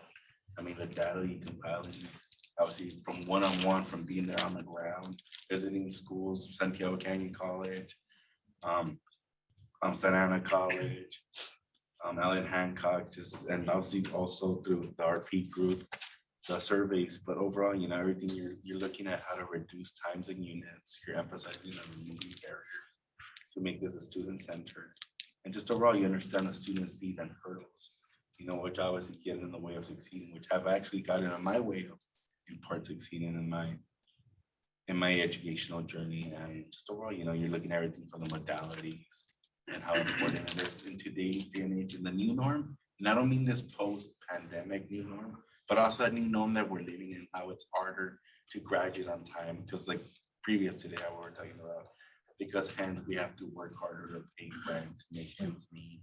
We're facing housing insecurity because of cost of living, because of inflation, because eggs, going up. So it's a reality of things in which a lot of people don't see sometimes. But with that being said, I just want to thank you all. And would you like me to actually read through the resolution? Take it from the top. Okay. So yes, so I'm actually going to begin by reading the resolution and that is Board of Governors, California Community College Engagement and Persistent Month Resolution. So whereas the California community colleges have long been a major economic engine that play a critical role in driving the state's economy and are essential resources to local communities and millions of Californians. And whereas California's 116 community colleges provide an excellent general education foundation for more than 1.8 million students who transfer into the California State University system. The University of California system, historically Black colleges and universities, and numerous independent colleges and universities. And whereas the California community colleges prepare students to be competitive in today's demanding workforce, providing the skills and knowledge students need to obtain a productive, higher wage future, and supplying the state's fastest growing industries with the skilled labor upon which their success depends. And whereas the California community colleges bring higher education within the reach of every Californian because of their open admissions, low enrollment fees, financial assistance for low-income students, academic and career guidance, excellent teaching by dedicated faculty, and specialized support services for students who need extra help with the transition to college or to the mastery of college level coursework. Whereas California, the 4th largest economy in the world, and the nation confront major challenges. The Board of Governors adopted the Vision for Success, a plan that articulates bold goals to improve student outcomes, including increasing attainment of degrees and certificates, transfers to 4-year institutions, and gainful employment, and reducing excess unit accumulation by students and achievement gaps. And whereas the Vision for Success puts a sharp focus on students' goals and needs, program design, and decisions that put students first. And whereas The California Community Colleges statewide enrollment survey noted that nearly half of students respondents indicated that they would like to be contacted by their college with information and resources to support their enrollment and persistence. Whereas it was celebrated as Community College Month across the nation. Therefore, be it resolved that the Board of Governors designates the Chancellor's Office to collaborate with statewide partners, including all the organizations represented on the Consultation Council, to develop and urgently deploy a toolkit of resources focused on new programs, student services, and financial aid resources available to support students' enrollment, persistence, and success. And be it further resolved that the Board of Governors urges the 73 districts of the California Community Colleges to partner with city and county officials to hold public events on their local community colleges campuses during California Community College Enrollment and Persistence Month, with the focus on engaging their local community and connecting students to programs and services that address barriers presented by basic needs. And be it further resolved that the Chancellor's Office will lead statewide messaging on the social mobility and workforce advancement opportunities at California's community colleges and advance Board of Governors 2023 through 24 system budget request to strengthen the future of our students in California. And colleagues, I urge you, please, and I implore you, if you could vote aye in favor of this resolution. Thank you, President Martina. With that, I'd like to turn it over to my colleagues. Any questions or comments from the board? Ms. Alvarado. Thank you very much, President Costa. First, thank you to the staff for this incredible work. We have so much important work at the community colleges, and this is just one of the many of them. So thank you very much for the effort going into this. I have a question regarding some of the survey results. My question is, were the survey respondents asked to check all that apply, or were they only asked to select one? And what I'm trying to understand there is when students are responding that they have a need to prioritize work and one group is responding at 29%, is that number artificially deflated because they had the option of picking something else? When college affordability at 32% could also speak to the need to prioritize work. And what I'm trying to understand there is there an opportunity to partner with those employers and have them come on campus or them partner in whatever celebrations we're looking to have for the community college month? Is there an opportunity to make sure that they have a presence and interface with those students? I keep thinking back to President Fierro's story about In-N-Out being open across the street and students having to select between going to college and having earning money from a job like that. And there's still this perception that you're choosing either work or school. And whatever we could do to break down the barrier, the perception that they're separate, I think is critical to our work in this space. So there's a lot of questions there. Please feel free to respond however you see appropriate, but I'd like to see more of a workforce presence in this resolution if that's possible. Let me address this piece about the survey, and then I will also invite colleague Dr. Katz to clarify anything. The first big piece is that we will bring the full survey results to you. Those are being summarized, right? So you will get to see the full analysis coming here shortly. We'll loop back on those. Colleges are also getting their local data as part of this, so they get that as well, so they can see their local results. So we'll have statewide analyses as well as local analyses to help colleges craft and adapt their strategies. I hope that's helpful. And then in terms of the formatting of the questions, I don't have that offhand, but we again loop back with you, especially as we summarize that report. And then to your comment about creating conditions for students to be able to, we don't see work as an unfortunate circumstance that students have to pick one or the other, but instead we think about the structures of our campuses on how we allow them to allow students to fulfill their work needs, but also, be academically successful students. And I do want to, earlier, I'm not sure if you were able to see her, but I do want to note again that Dr. Lester is here as well, who has extensive experience on the ground with many of these efforts, particularly those that help students balance school and work through many campus efforts that prioritize basic needs. I would ultimately love to see that fast food chain and any other fast food chain or any other employer in that circumstance be an advocate for that student to go to community college, as well as the student's prospective employer. If the student chose to go down the education route instead of the work immediately route, is that employer engaging with us as well? And I don't know if you could speak to that, or if Dr. Lester can, but I'd love to hear that perspective. Yeah, I would be happy to make a comment about that. On one of the things that we haven't yet dug into here, and I know we're in the middle of the resolution, is the 3 prongs of deeper dive that we're doing on this roundtable. And one of them is trying to make sure that we are serving working adults in the ways that they need to be served. And so one of the prongs of that strategy would certainly be reaching out to local employers and really partnering to make sure that students don't have to have that dichotomy. They don't have to choose work or school. They can do both. Many of us have, but it's been a bit. And so I think there are ways to answer that. But a good point that as we think about this, just from an outreach perspective, not to make sure that we don't eliminate that, but that will be a place of deeper study around working adults. Thank you. Hold on one thing. I have 2 virtually, and then I'll come back to the room. I saw Board Member Hall, and then we'll go to Board Member Rawlings, followed up by Board Member Epstein.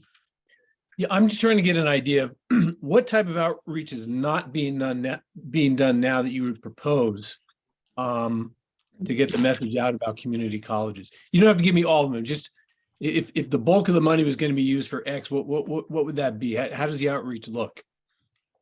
Yeah, that's a great question.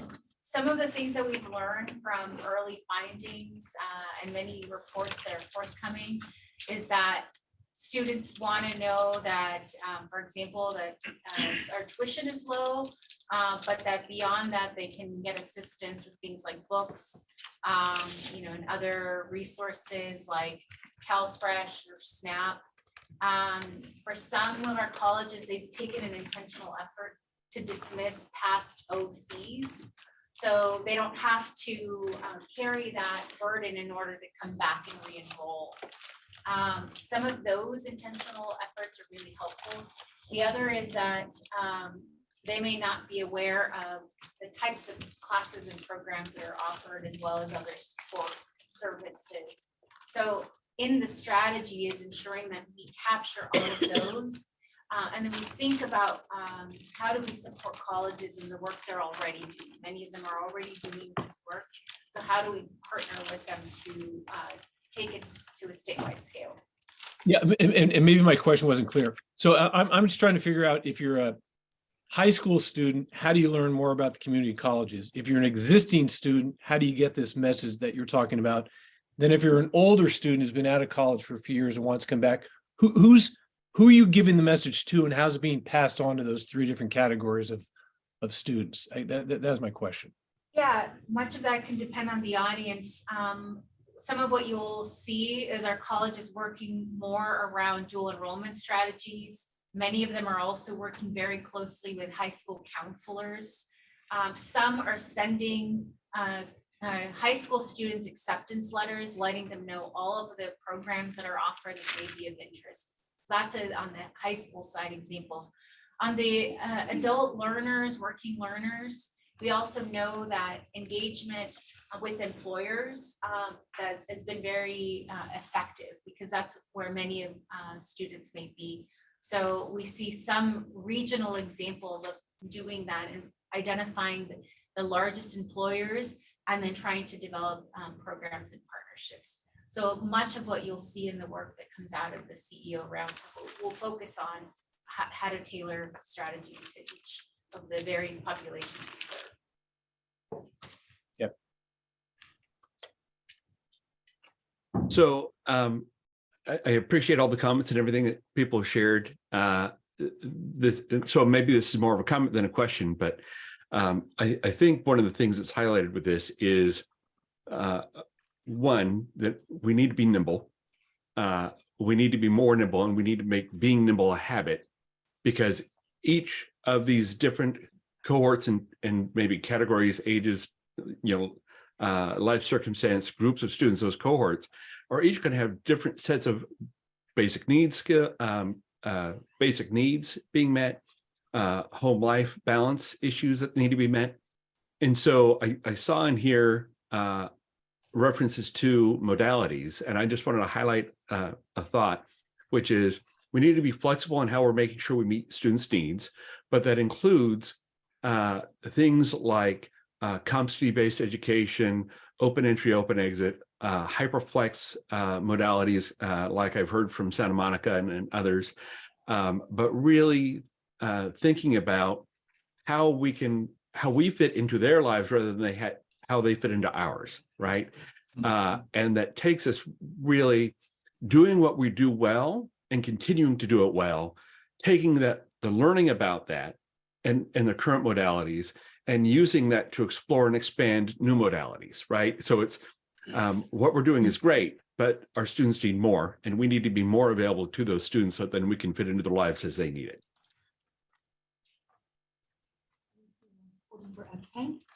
Thanks. First of all, I just want to commend Member Medina for an outstanding job of reading that resolution. You've got a future in public speaking, I believe. And I want to thank the staff for really getting all over this. This is obviously a critical issue and has been for quite some time. And I really appreciate the comprehensive strategy, and it appears to be aligned with the governor's roadmap, which I think is really important. I also want to thank the governor for putting another $200 million into this. I mean, that's in a year where they're cutting spending, that's really a remarkable commitment, and appreciate that. My question is, we've been doing this now for a couple of years, and I was wondering if all the different strategies we've tried, if there's any evidence of what's working better than other things. Do we have any data yet on how some of these strategies are improving enrollment? One of the key points, and I thank you for always supporting this work, but one of the key points that Board Member Hall reminded us is just the number and the wide variety and range of students that we serve, anywhere from high school students to working learners. And so some of the early findings as presented in various spaces by Dr. Hetz is that some of that may depend on where characteristics of the student, their community. And so what may be working for high school students may be different than what's working for a working learner. But what colleges are learning is that they have to do all of the above, right? That to capture that diversity. The other is clarifying information about what it is that is available. And that really stems from recognizing that the higher education field is very competitive, right? We're not just competing, we're not just dealing with the community college system, but we also have external competitors, and they're very effective at communicating and streamlining all the things that are available to them when you get in, when you get out. So the more that our colleges and our system can do that, and many of them have and have done exceptionally well, the more we can compete in a crowded field with students that are looking for just economic mobility, and for many of them, like yesterday. Is there going to be some kind of formal evaluation, I guess, of how these strategies are working? I understand the complexity of all these different kinds of students. Is there any plan for that? Yeah, so when we talk about the enrollment for the proposed enrollment funds for this year, one of the things that we'll end up saying is that it would be helpful to add some reporting elements to that, because prior to investments didn't have any reporting that we could really look at.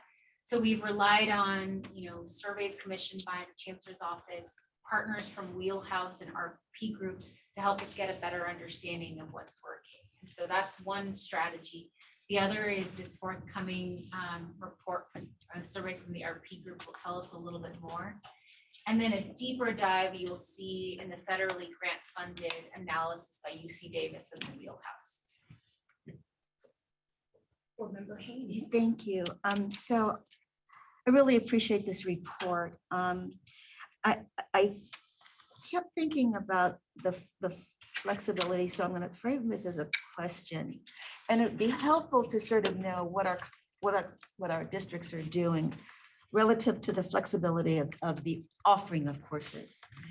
I'll speak to Los Rios because that's what I know best. And most of the courses are Monday through Friday. Most of them are daytime and very few of them, and for some departments, depending on what it is, there may be some evening courses.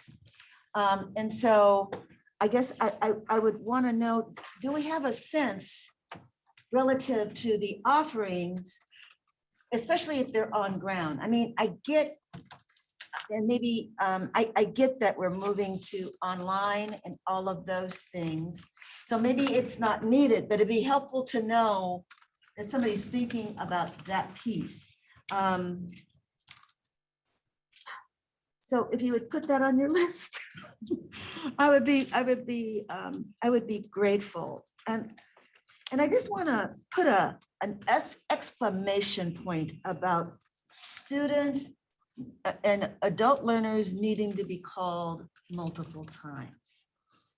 And I think we can see it because in the younger student or what have you, but I have to tell you, in my own experience as a 42-year-old way back when, to actually apply to graduate school, they had to call me and ask me and then say just how wonderful the program was for me to actually apply. And so I just want to share the power of another individual saying, we want you enough that we're going to call you and we're going to talk about why it's so important. And so I'm hoping that I know we have faculty that are in the same situation. They had to be called, somebody had to reach out to them. It's just a very, very powerful attribute to be able to do that. So it's just really important. Else I wouldn't have gone to graduate school in many cases. Thank you, Dan. So I want to go back to Tom's point actually, because there's something missing for me here, and it's the measurability. And it sounds like there's going to be, pardon me, some local district data. And I'm looking at John because I think districts need to have numbers that they can measure themselves against. And it's a hard calculation because there's a national trend happening right now. We have some birth rate issues happening. And I certainly want to make sure there's an equity lens to it all, because it's very concerning that certain student groups, dropped out during the pandemic in different numbers. I'm less concerned about hey, work with what you've got and what works for you in your college. But I do think that there needs to be a number that they're aiming for, that they're going for, and ensuring that there aren't discrepancies amongst the different student populations. And it sounds like maybe that data is a little bit further down, but I do get nervous about telling them, hey, we're great more and more over again is kind of missing the point. And the issue of work is an important one because it's not just about the money. In some cases, it's about benefits. And so we really need to be moving into a world where our modality reflects that. Where we're going to have more and more groups of people who are working learners. They're looking for a trajectory, and we need to be able to accommodate that. But I also think people need something to aim for. It can't just be like, hey, enroll more, especially as we move into a recession, we're going to lose the money. I mean, it's really that simple. So anyway, hopefully when we get that local data, we can kind of get to that point. So, and maybe the districts already know this. I'm sure many of them do locally. But I think it would just be helpful to give them kind of a goal line to aim for. With that, why don't we move to public comments? The public comment period for item 4.6 is now open. We will start with public remarks in Sacramento, then move on to virtual comments. For virtual attendees, please utilize the raised hand feature. If you are calling in, press *9. You will have 2 minutes. I will hand it over to Vice President Aguinaldo for any public comments in Sacramento. Thank you very much. We have one public comment request from Wendy Brill Weincoop. Please approach the podium.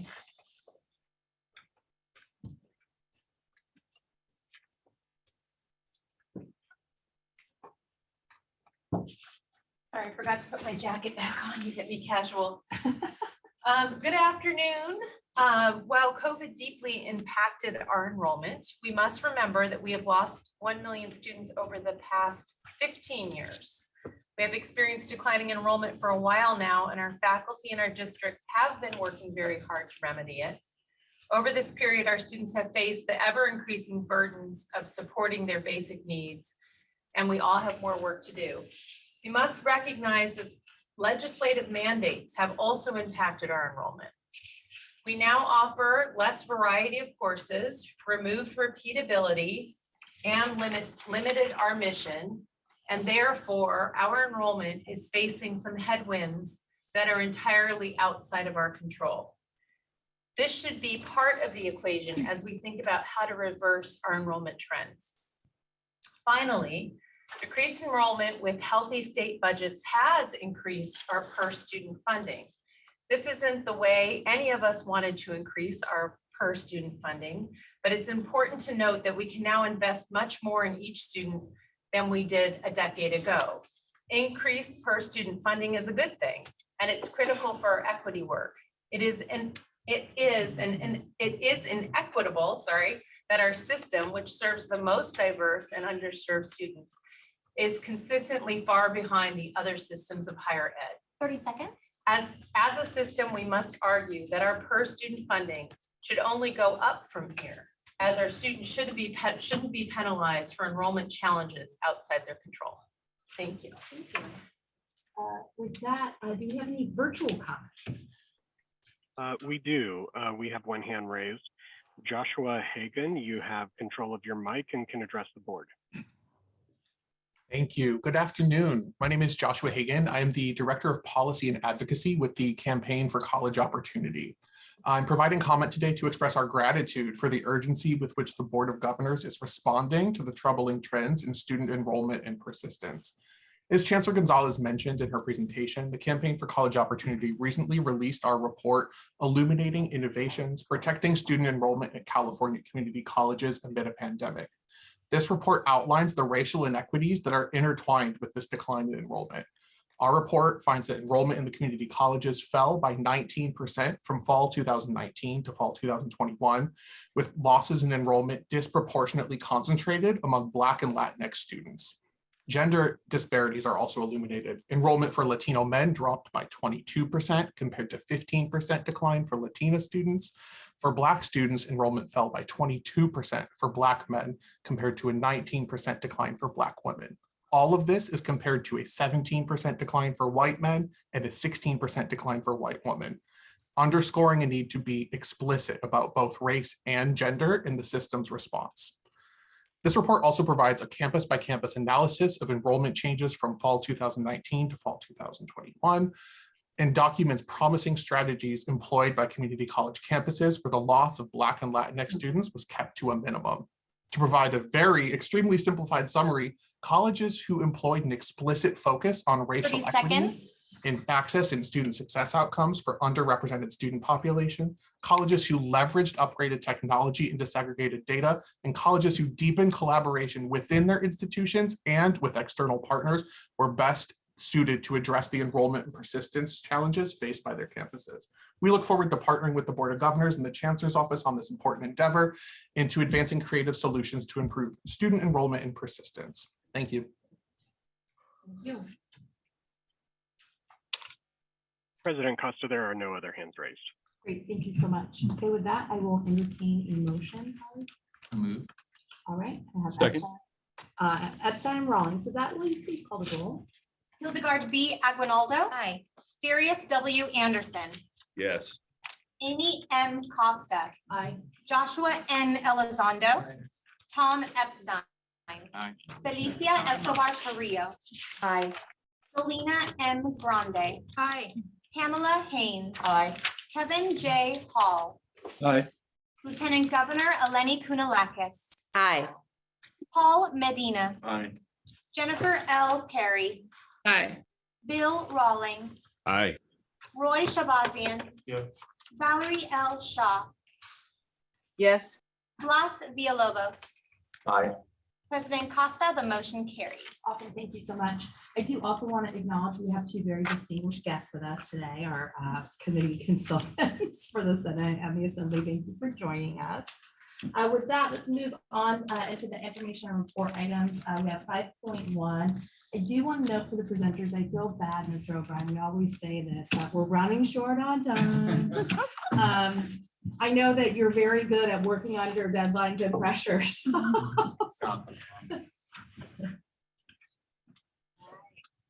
Represent state federal. This is a 3-part update. We'll go quickly through the state budget, some of which we've already surfaced, one of the biggest proposals in it. And then I'll turn it over to my colleague, Mr. O'Brien, to talk about state legislation and federal. Next slide, please. All right, so just a quick recap of our proposal or the system request for 23-24 was really centered around maximizing the investments that were already made, so giving us some time to implement, not necessarily requesting many new investments, and then centering efforts to scaffold needs around student needs around poverty and paths out of poverty. So next slide, please. As you've heard and read, this year's budget is really framed around the roadmap for the future, economic uncertainty. But there's also a very different picture for Prop 98 versus the general fund, and I want us to be mindful of that. Next slide. So you've seen this, our commitments to the roadmap for the future. That's been the framework for our requests, and it will continue to be for our advocacy. Next slide, please. So of the dollars proposed by the governor, 771 million are proposed ongoing dollars. This is good news. It meant that the governor's office and the Department of Finance prioritized the statutory COLA and giving more resources for ongoing so that colleges continue to stabilize and have long-term planning. Next slide, please. The biggest proposal that you see in this year's, the 23-24 January budget is 200 million one-time for continued efforts around student enrollment, retention, and persistence. This builds on 2 other years of investments, one in 21-22 of 120 million, and another one of 150 million in this current fiscal year, which is 22-23. I mentioned earlier that one of the areas of improvement could be an opportunity to get a sense from colleges of which of these, what within these investments is really working, what do we learn from these investments. Colleges have been great partners with us in sharing what they're doing. And we've done engagement with them through surveys, through the recovery plans and others. So creating a systemic way that's not burdensome for college, but also allows us to have some information that can be shared for advocacy purposes. Next slide, please. The next one I'll highlight is that the deferred maintenance resources, however, are being proposed to have a decrease of 213 million one time. So that would be a reduction in resources that were provided in this fiscal year. We're going to continue working with the Department of Finance to identify solutions. We know that property tax resources came in higher than expected. That might provide some options as we get to May revise, so that this reduction is not as steep, because we know that many districts have already entered into contracts to utilize our deferred maintenance dollars. And so we want to find a solution that doesn't mean a reduction in this year's dollars. Next slide, please. Other key things to highlight is that the governor proposes a small program around fiscal health in partnership with FICMAT of $275,000 to provide some resources for onboarding. About a third of CBOs across the state are all new. So we think about fiscal stability. This is something that they're mindful of. Next slide, please. Wrapping up some of the investments, 14 million proposed one time in partnership with the California Department of Forestry and Fire Protection to build on the system's strengths in workforce training to address a growing need in California, which is around addressing wildfires and having trained professionals to address this. Next slide, please. We talked about this. This is just for your reference. You can see all the various programs that are also proposed to receive a COLA of 8.13. Next slide, please. And then this was highlighted as part of the Affordable Student Housing Program. We know that some tough decisions had to be made. So the governor is proposing delaying, thankfully not cutting, $250 million in the rounds of housing grants.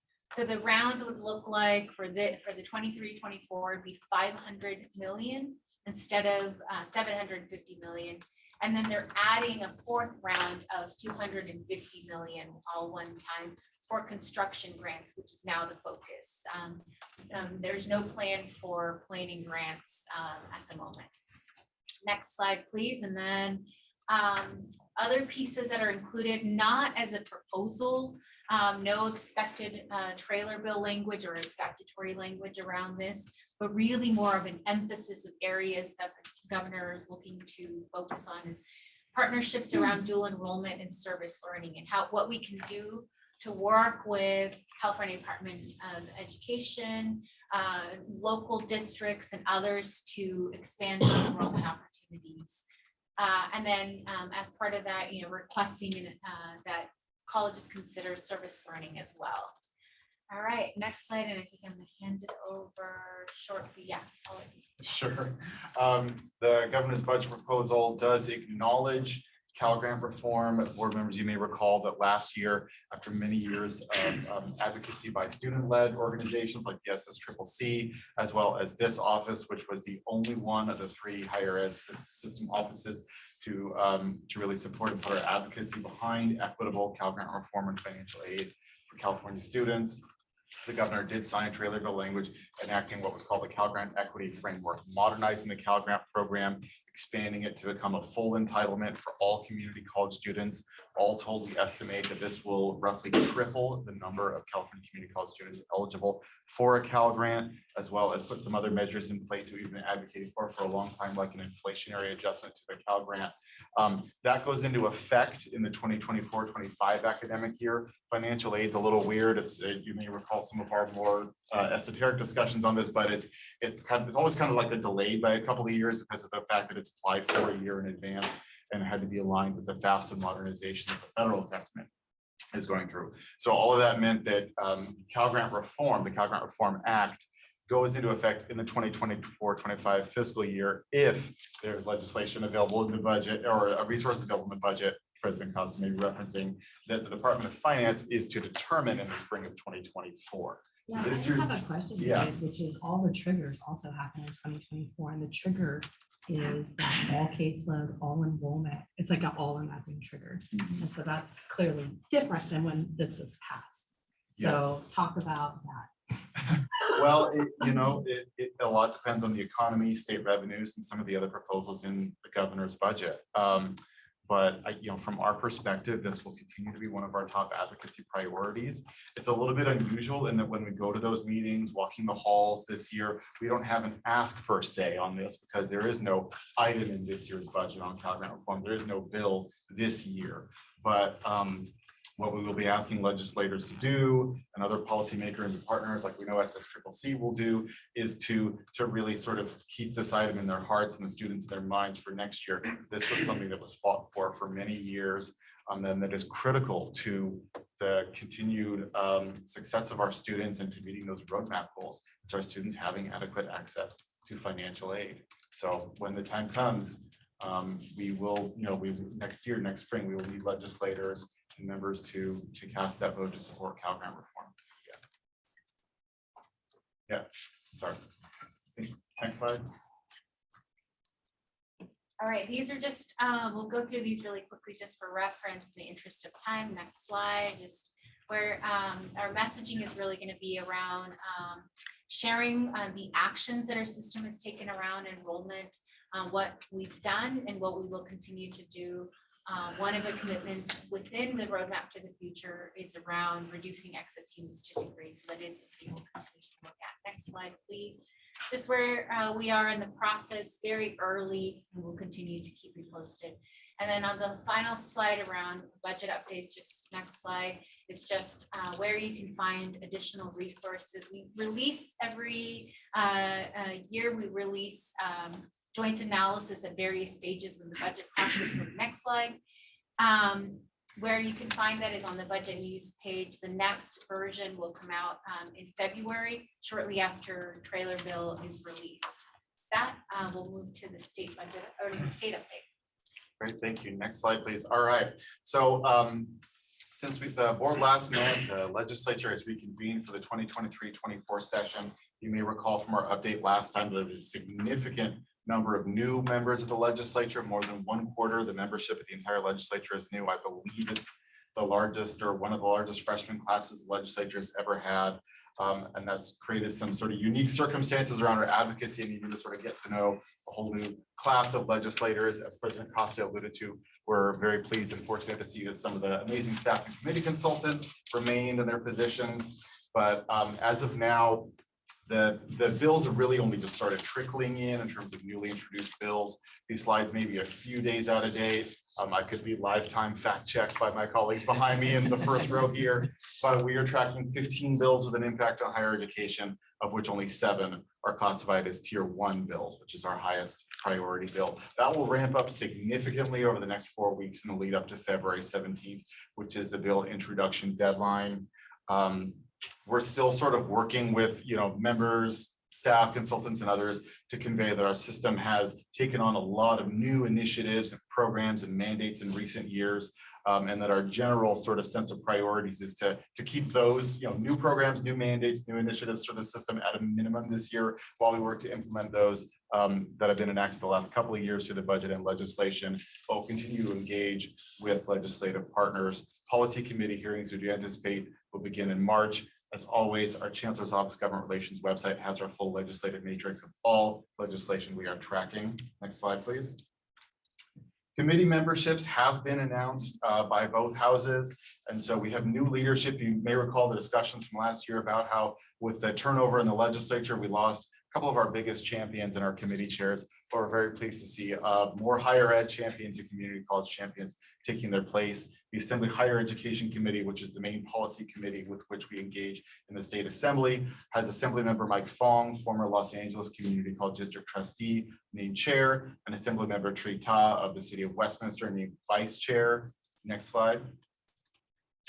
The full membership of the committee, it's a large committee, several members returning, as well as several new members. We're currently working on meet and greets with those new members so that we can introduce them to the community college system, our priorities, provide a little bit of information on a lot of what was in the previous presentation about enrollment and persistence. Next slide.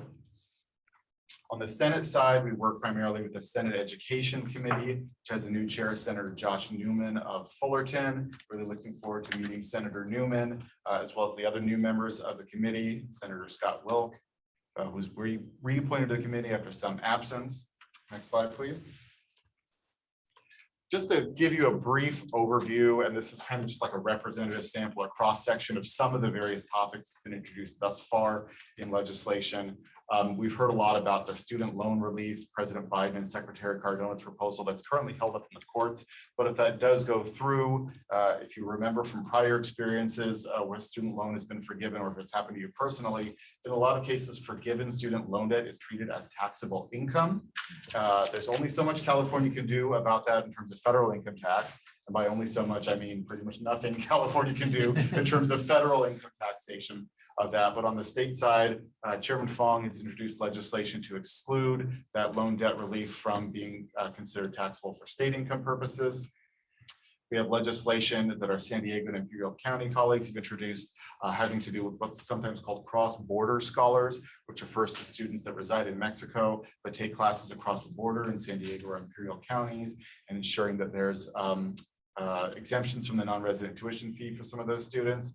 And one that comes up every couple of years is the issue of facilities and a statewide bond. Senator Glazer has introduced a bond act.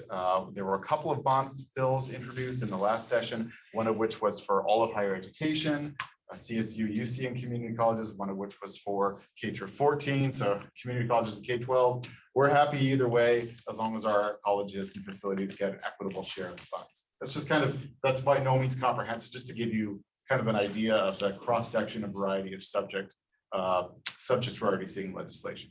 Next slide, please. I want to talk a little bit about our legislative guiding principles, and we've done these a little bit differently this year. If this slide looks familiar, i.e. from the previous item you saw, it's for a very intentional reason, and these were included in your packet. The item looks like this. It's a very gorgeous looking piece of text on paper, but what it doesn't have that you may have seen if you recall this exercise from years past is that long matrix that says subject. If the bill does this, the chancellor's office will support it. And if the bill relates to this, the chancellor's office will stay neutral. And what we've done at the chancellor's office this year is redesign and rethink our legislative guiding principles. One, to give us a little bit more flexibility to engage with the specific merits of individual pieces of legislation and not necessarily be tied down to a matrix that appears to obligate us to take certain positions on bills. But two, more importantly, to align our legislative advocacy to the roadmap for the future and to the vision for success. And so without going through every item, I will simply say that our intent this year is to work as hard as we can to support and advance legislative proposals that help reduce time to degree, close statewide equity gaps, improve student outcomes, support intersegmental collaboration and data sharing, and establish clear pathways to transfer and careers.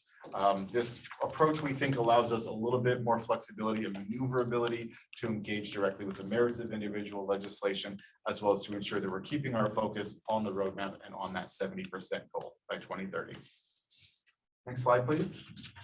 On the federal update, we just have one slide, but as well as a handout that was passed around to all of you, you should have it. It says 2023 Federal Policy Platform. I'll get to that in just a moment. Just want to note that as of today, it looks like we're about T-minus 2 weeks until our 2023 federal fly-in, which is our annual advocacy visit that leadership and student members of the Board of Governors will be joining us for, as well as the Chancellor's Office, the League, the Academic Senate, the Student Senate, and the Faculty Association. I want to thank all of our partners who've contributed so much to that planning.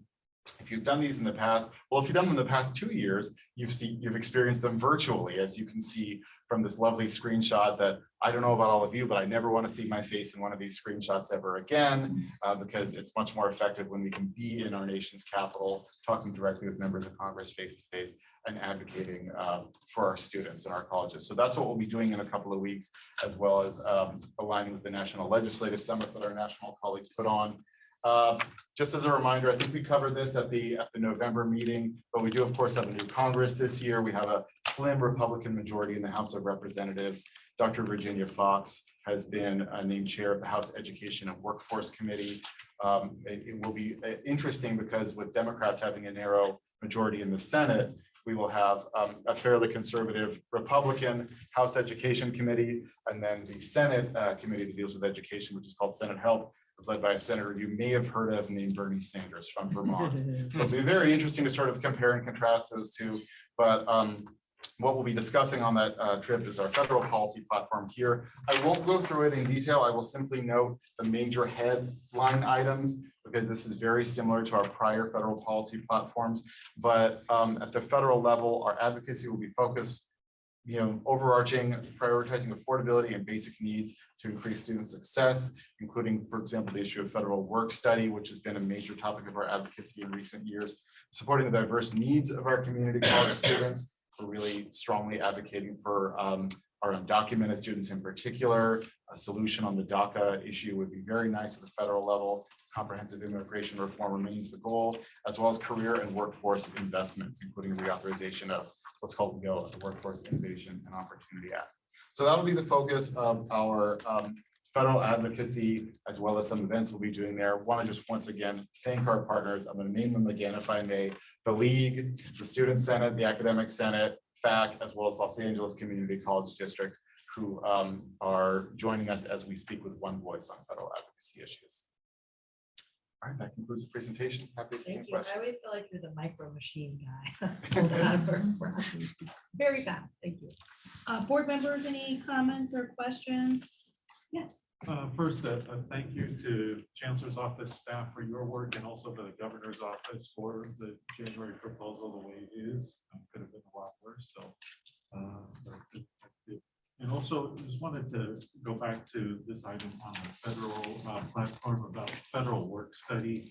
And in previous items, we talked about how work is in some ways competing with our students' academic progress.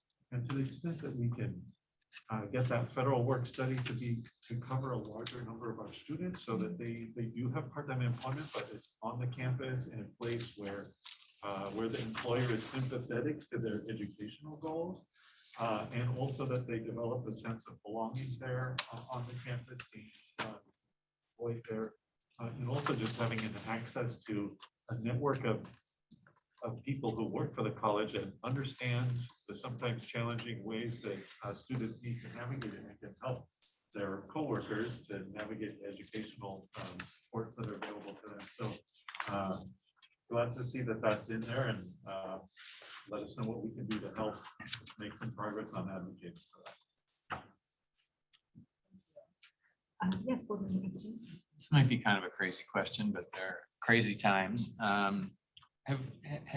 Since I've been here, we've never had a government shutdown or a debt ceiling default. Is there any plan? I mean, how would that impact the colleges? I'm just curious in the short term. Anybody thought about that? So only about 1% of our funding comes from the federal government. I mean, there are a number of other areas where there may be federal government services or programs our students rely on. Truth be told, you asked a good question, because I'm going to admit my ignorance here and say, like, I don't know what would happen with Pell Grant disbursements if there were a government shutdown. So that is something we'll have to look into. On the default side, that would obviously be catastrophic for the national as well as possibly the global economy. So if any members of Congress happen to be listening, please don't let that happen. We would have to look into that. I mean, we know that some programs, like for instance, Social Security is set up as basically the federal government's version of what we call a continuing appropriation. So Social Security payments don't tend to be affected. The last government shutdowns, I think 2013. I mostly remember seeing a lot of national parks closed on the news, but I don't think I heard anything about like college financial aid or other things. So we'll have to look into it, as well as hope very strongly that it doesn't happen. Right. Board member comments. With that, can we move to public?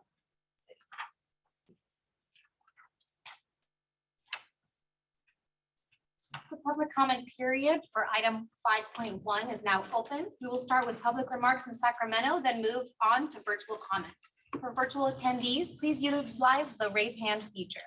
If you are calling in, press *9. You will have exactly 2 minutes. I will hand it over to Vice President Aguinaldo for any public comments in Sacramento. Thank you very much. We have one request for public comment from Jeffrey Bond. And I have a sheet that's going to be distributed to the board.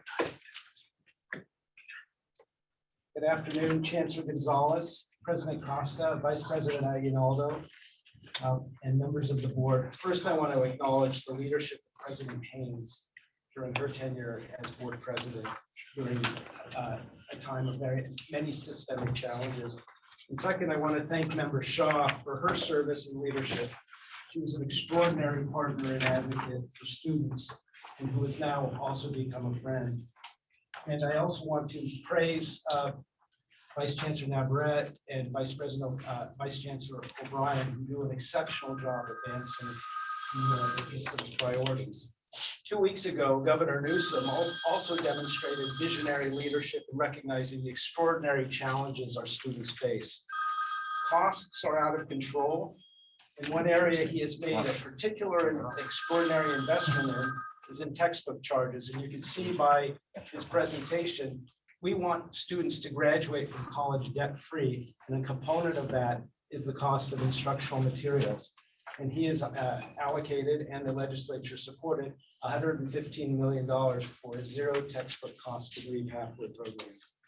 Earlier this month, our foundation partnered with the Academic Senate to provide professional development training to faculty. Want to continue to expand the amount of open educational resources that are available across the system. And what we need to, for the board, 30 seconds. is to appoint and empower a technical advisor to roll this program out statewide, and also come forth with the task force that that has been previously announced. The cost of college is too expensive. Too many students are suffering. We've talked about the cost of housing. We've talked about the cost of food. Those are all contributing factors. Here's one area where the system itself can make bold moves to reduce the burdens that our students are facing. And thank you for your continued attention to this. Thank you so much. With that, do we have any virtual public comment? President Costa, there are no hands raised. Great, thank you so much. Okay, next up, we have item 5.2, Vision for Success Spotlight, Strengthening Career Mobility. And we have Executive Vice Chancellor Alvarado and Vice Chancellor Sanchez presenting this item. Good afternoon. Thank you so much, President Costa, Vice President Aguinaldo, Chancellor Gonzalez, and members of the board. It's a pleasure to be here with you this afternoon. We will try to keep this expedient, but want to dig into this important topic of workforce development and career mobility. As noted, I'm Executive Vice Chancellor Marty Alvarado, and I'm joined with Vice Chancellor of Workforce and Economic Development, Sandra Sanchez. We've heard a lot in earlier items, the ongoing discussion and point back to the workforce, career experience, internships and employment. So we wanted to make sure that we were continuing to bring this item before this board. If you'll recall, the last time that we presented was last January, provided an update on where we were with our workforce development programs, our workforce development investments. And we're asked by this board to identify a strategy, priorities for workforce development for the system. So what we are presenting for you today, next slide, please, is a quick overview of some conversations that we've had, a reminder, if you will, of some conversations that we've had around career mobility in our 3 vision destinations, as well as the integration of the Equitable Students Learning Experience and Impact Office. We'll give you an overview of the landscape analysis, employment landscape analysis that we commissioned last January and has been going on over 2022, and some of the findings from those studies.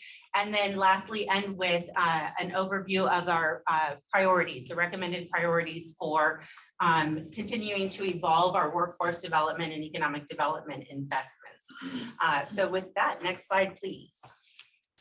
Just a few reminders as we set the context for the direction that we are proposing in that last bullet point for our agenda today. As you all will recall, we have been in a integration and restructuring here at the Chancellor's Office that launched the Equitable Student Learning Experience and Impact Office, where we really brought together, we are intentionally trying to bring together academic affairs, student services, and workforce development. If you'll recall, we brought this slide to you previously to note that while workforce development is a critical component of what we do, in particular relative to the Recovering with Equity agenda that we have here in the state, the apprenticeship goals, et cetera, and our students' objectives, right? What they want to achieve as a result of completion within our system. What we often find is that the siloing of workforce development, not fully integrated within our instructional programs, not fully integrated within our categorical student services programs, which also have several work study components to them. It often leaves us not maximizing the investment that we have in workforce and creates fractured structures across our campuses. So part of our effort and part of where we're moving is really trying to bring these components together, particularly as we move down the road, as you heard earlier, with things like competency-based education and other efforts. Next slide, please. What we also, let's click forward one more. Perfect, thank you. What we also brought to you in 2022 were the vision destinations, sort of what's underpinning this integration of the new Office of Equitable Student Learning Experience and Impact. It's not just a name change, so this is also part of what we're wrestling through, not just potato, but really trying to then understand what actions need to take place in order to support the transformation. What we have been focusing on is really how do we understand our efforts in academic affairs, student services, and workforce development that is really centering students. With that, we landed at what our work is really centered on is the empowering of learners, creating unconditional belonging, as we've talked about throughout this meeting, and then really leaning into what does it look like for career mobility to be successful for our students. And so while we've talked about workforce development historically, the training, the things we do to students, what we really want to begin to center in our programming and in our efforts is what are the trajectories, the career trajectories that our students are navigating, and how do we more intentionally engage and disrupt those trajectories in order to facilitate stronger career outcomes, wage and earning outcomes. Next slide, please. And apologies, I'm talking fast. I know we're always short on time.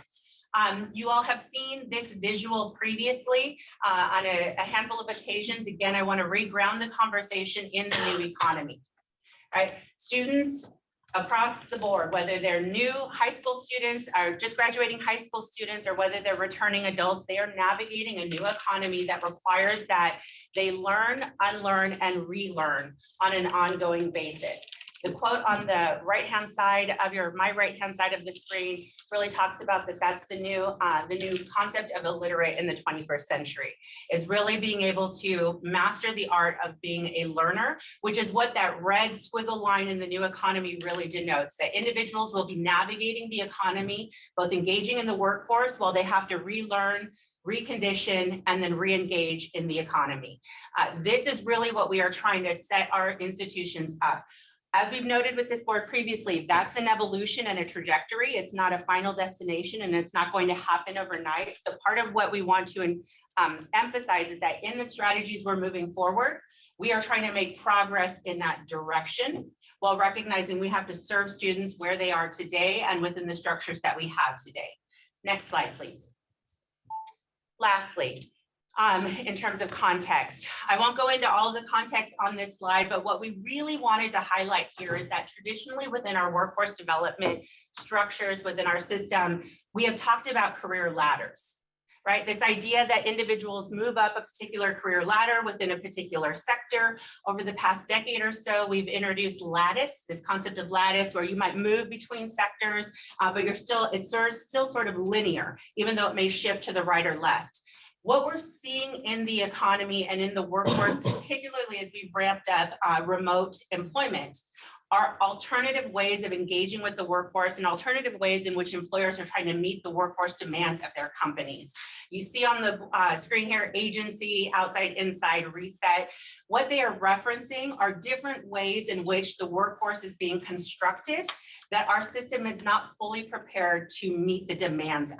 We are still in the lattice construct in terms of how we deliver instructional programming and how we deliver workforce training.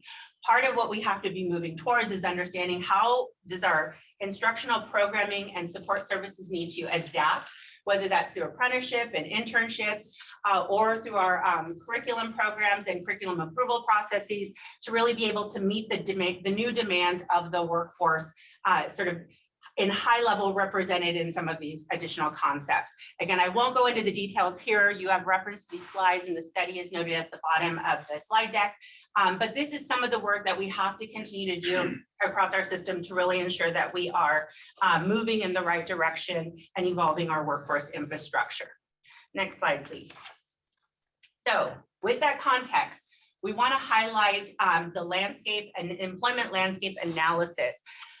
What we did last January was work with consultants to identify or requested them to identify across the nation where are there workforce programs that are showing demonstrable employment outcome changes, evidence-based data, documented data outcomes for students relative to employment.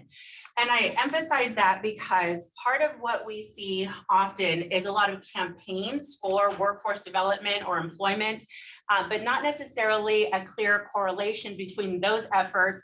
I think to Member Epstein's earlier comment, a correlation between those efforts and whether or not it translates into actually changes for student employment, earnings, and career trajectory. There's still very limited documentation of that in part because of the challenges with data matches between employment outcomes and student level data or institution system level data, but we tried to identify where those existed. So next slide, please. With that framing, roughly between January and August, our consultants initiated a landscape analysis of evidence-informed post-secondary student employment outcomes. This was a national scan, and I'll talk a little bit about the framing for that in a moment. The second phase of this effort was really an internal look at a handful of our California institutions, looking at how we're structured, how institutions engage in employment outcomes activities, and just a sampling. I want to emphasize it's a sampling that will inform the work that we're doing moving forward. That is wrapping up. We are currently vetting that with different stakeholders across our system and gathering additional context. And then phase 3, which you'll see a preview of today, is really then what does this mean for our system? What does it mean for the investments that we have as a system and where we want to continue to advocate for additional investments going forward? Next slide, please. So for the national scan and across this effort, we really tried to center this work and this concept of opportunity structures. And so we've talked about previously with this board, the role of DEIA, right? And the need for equitable outcomes. And so with that in mind, with centering students as part of this effort, we really tried to ensure that the way that we approach the design of the landscape analysis, the questions we're asking and the data that we're looking at, really trying to understand the relationship between personal characteristics to the social and economic opportunities that students and individuals have. So really tried to center it within a DEIA framework. Next slide, please. So these were the national landscape findings. And these are pretty significant if you take into account or take into consideration the way we have historically structured our workforce development investments and training programs. Finding number 1, I don't think any of these are mind-blowing. However, I do think they are significant. The first finding, programs that lead to higher wages are less available to students of color. And I want to take findings 1 and 2 together and just talk about them briefly. The second finding was that regional economic disparities impact lifetime earnings. Again, I don't think either of these 2 findings in and of themselves are a surprise necessarily. However, when we think about the way that we have historically structured our investments, no judgment, just pure fact, that it has been regional. And so for regional economies that are disproportionately impacted by poverty, we are potentially reinforcing cycles of poverty by centering our investments and the priorities for those regions around low wage and low income economies. And so part of what we really have to be thinking about is how do we evolve our regional investments to ensure that what we are trying to support are those campuses with reinforcing access to higher wage, high growth industries, whether or not they may be accessible within those economies, particularly as we think about those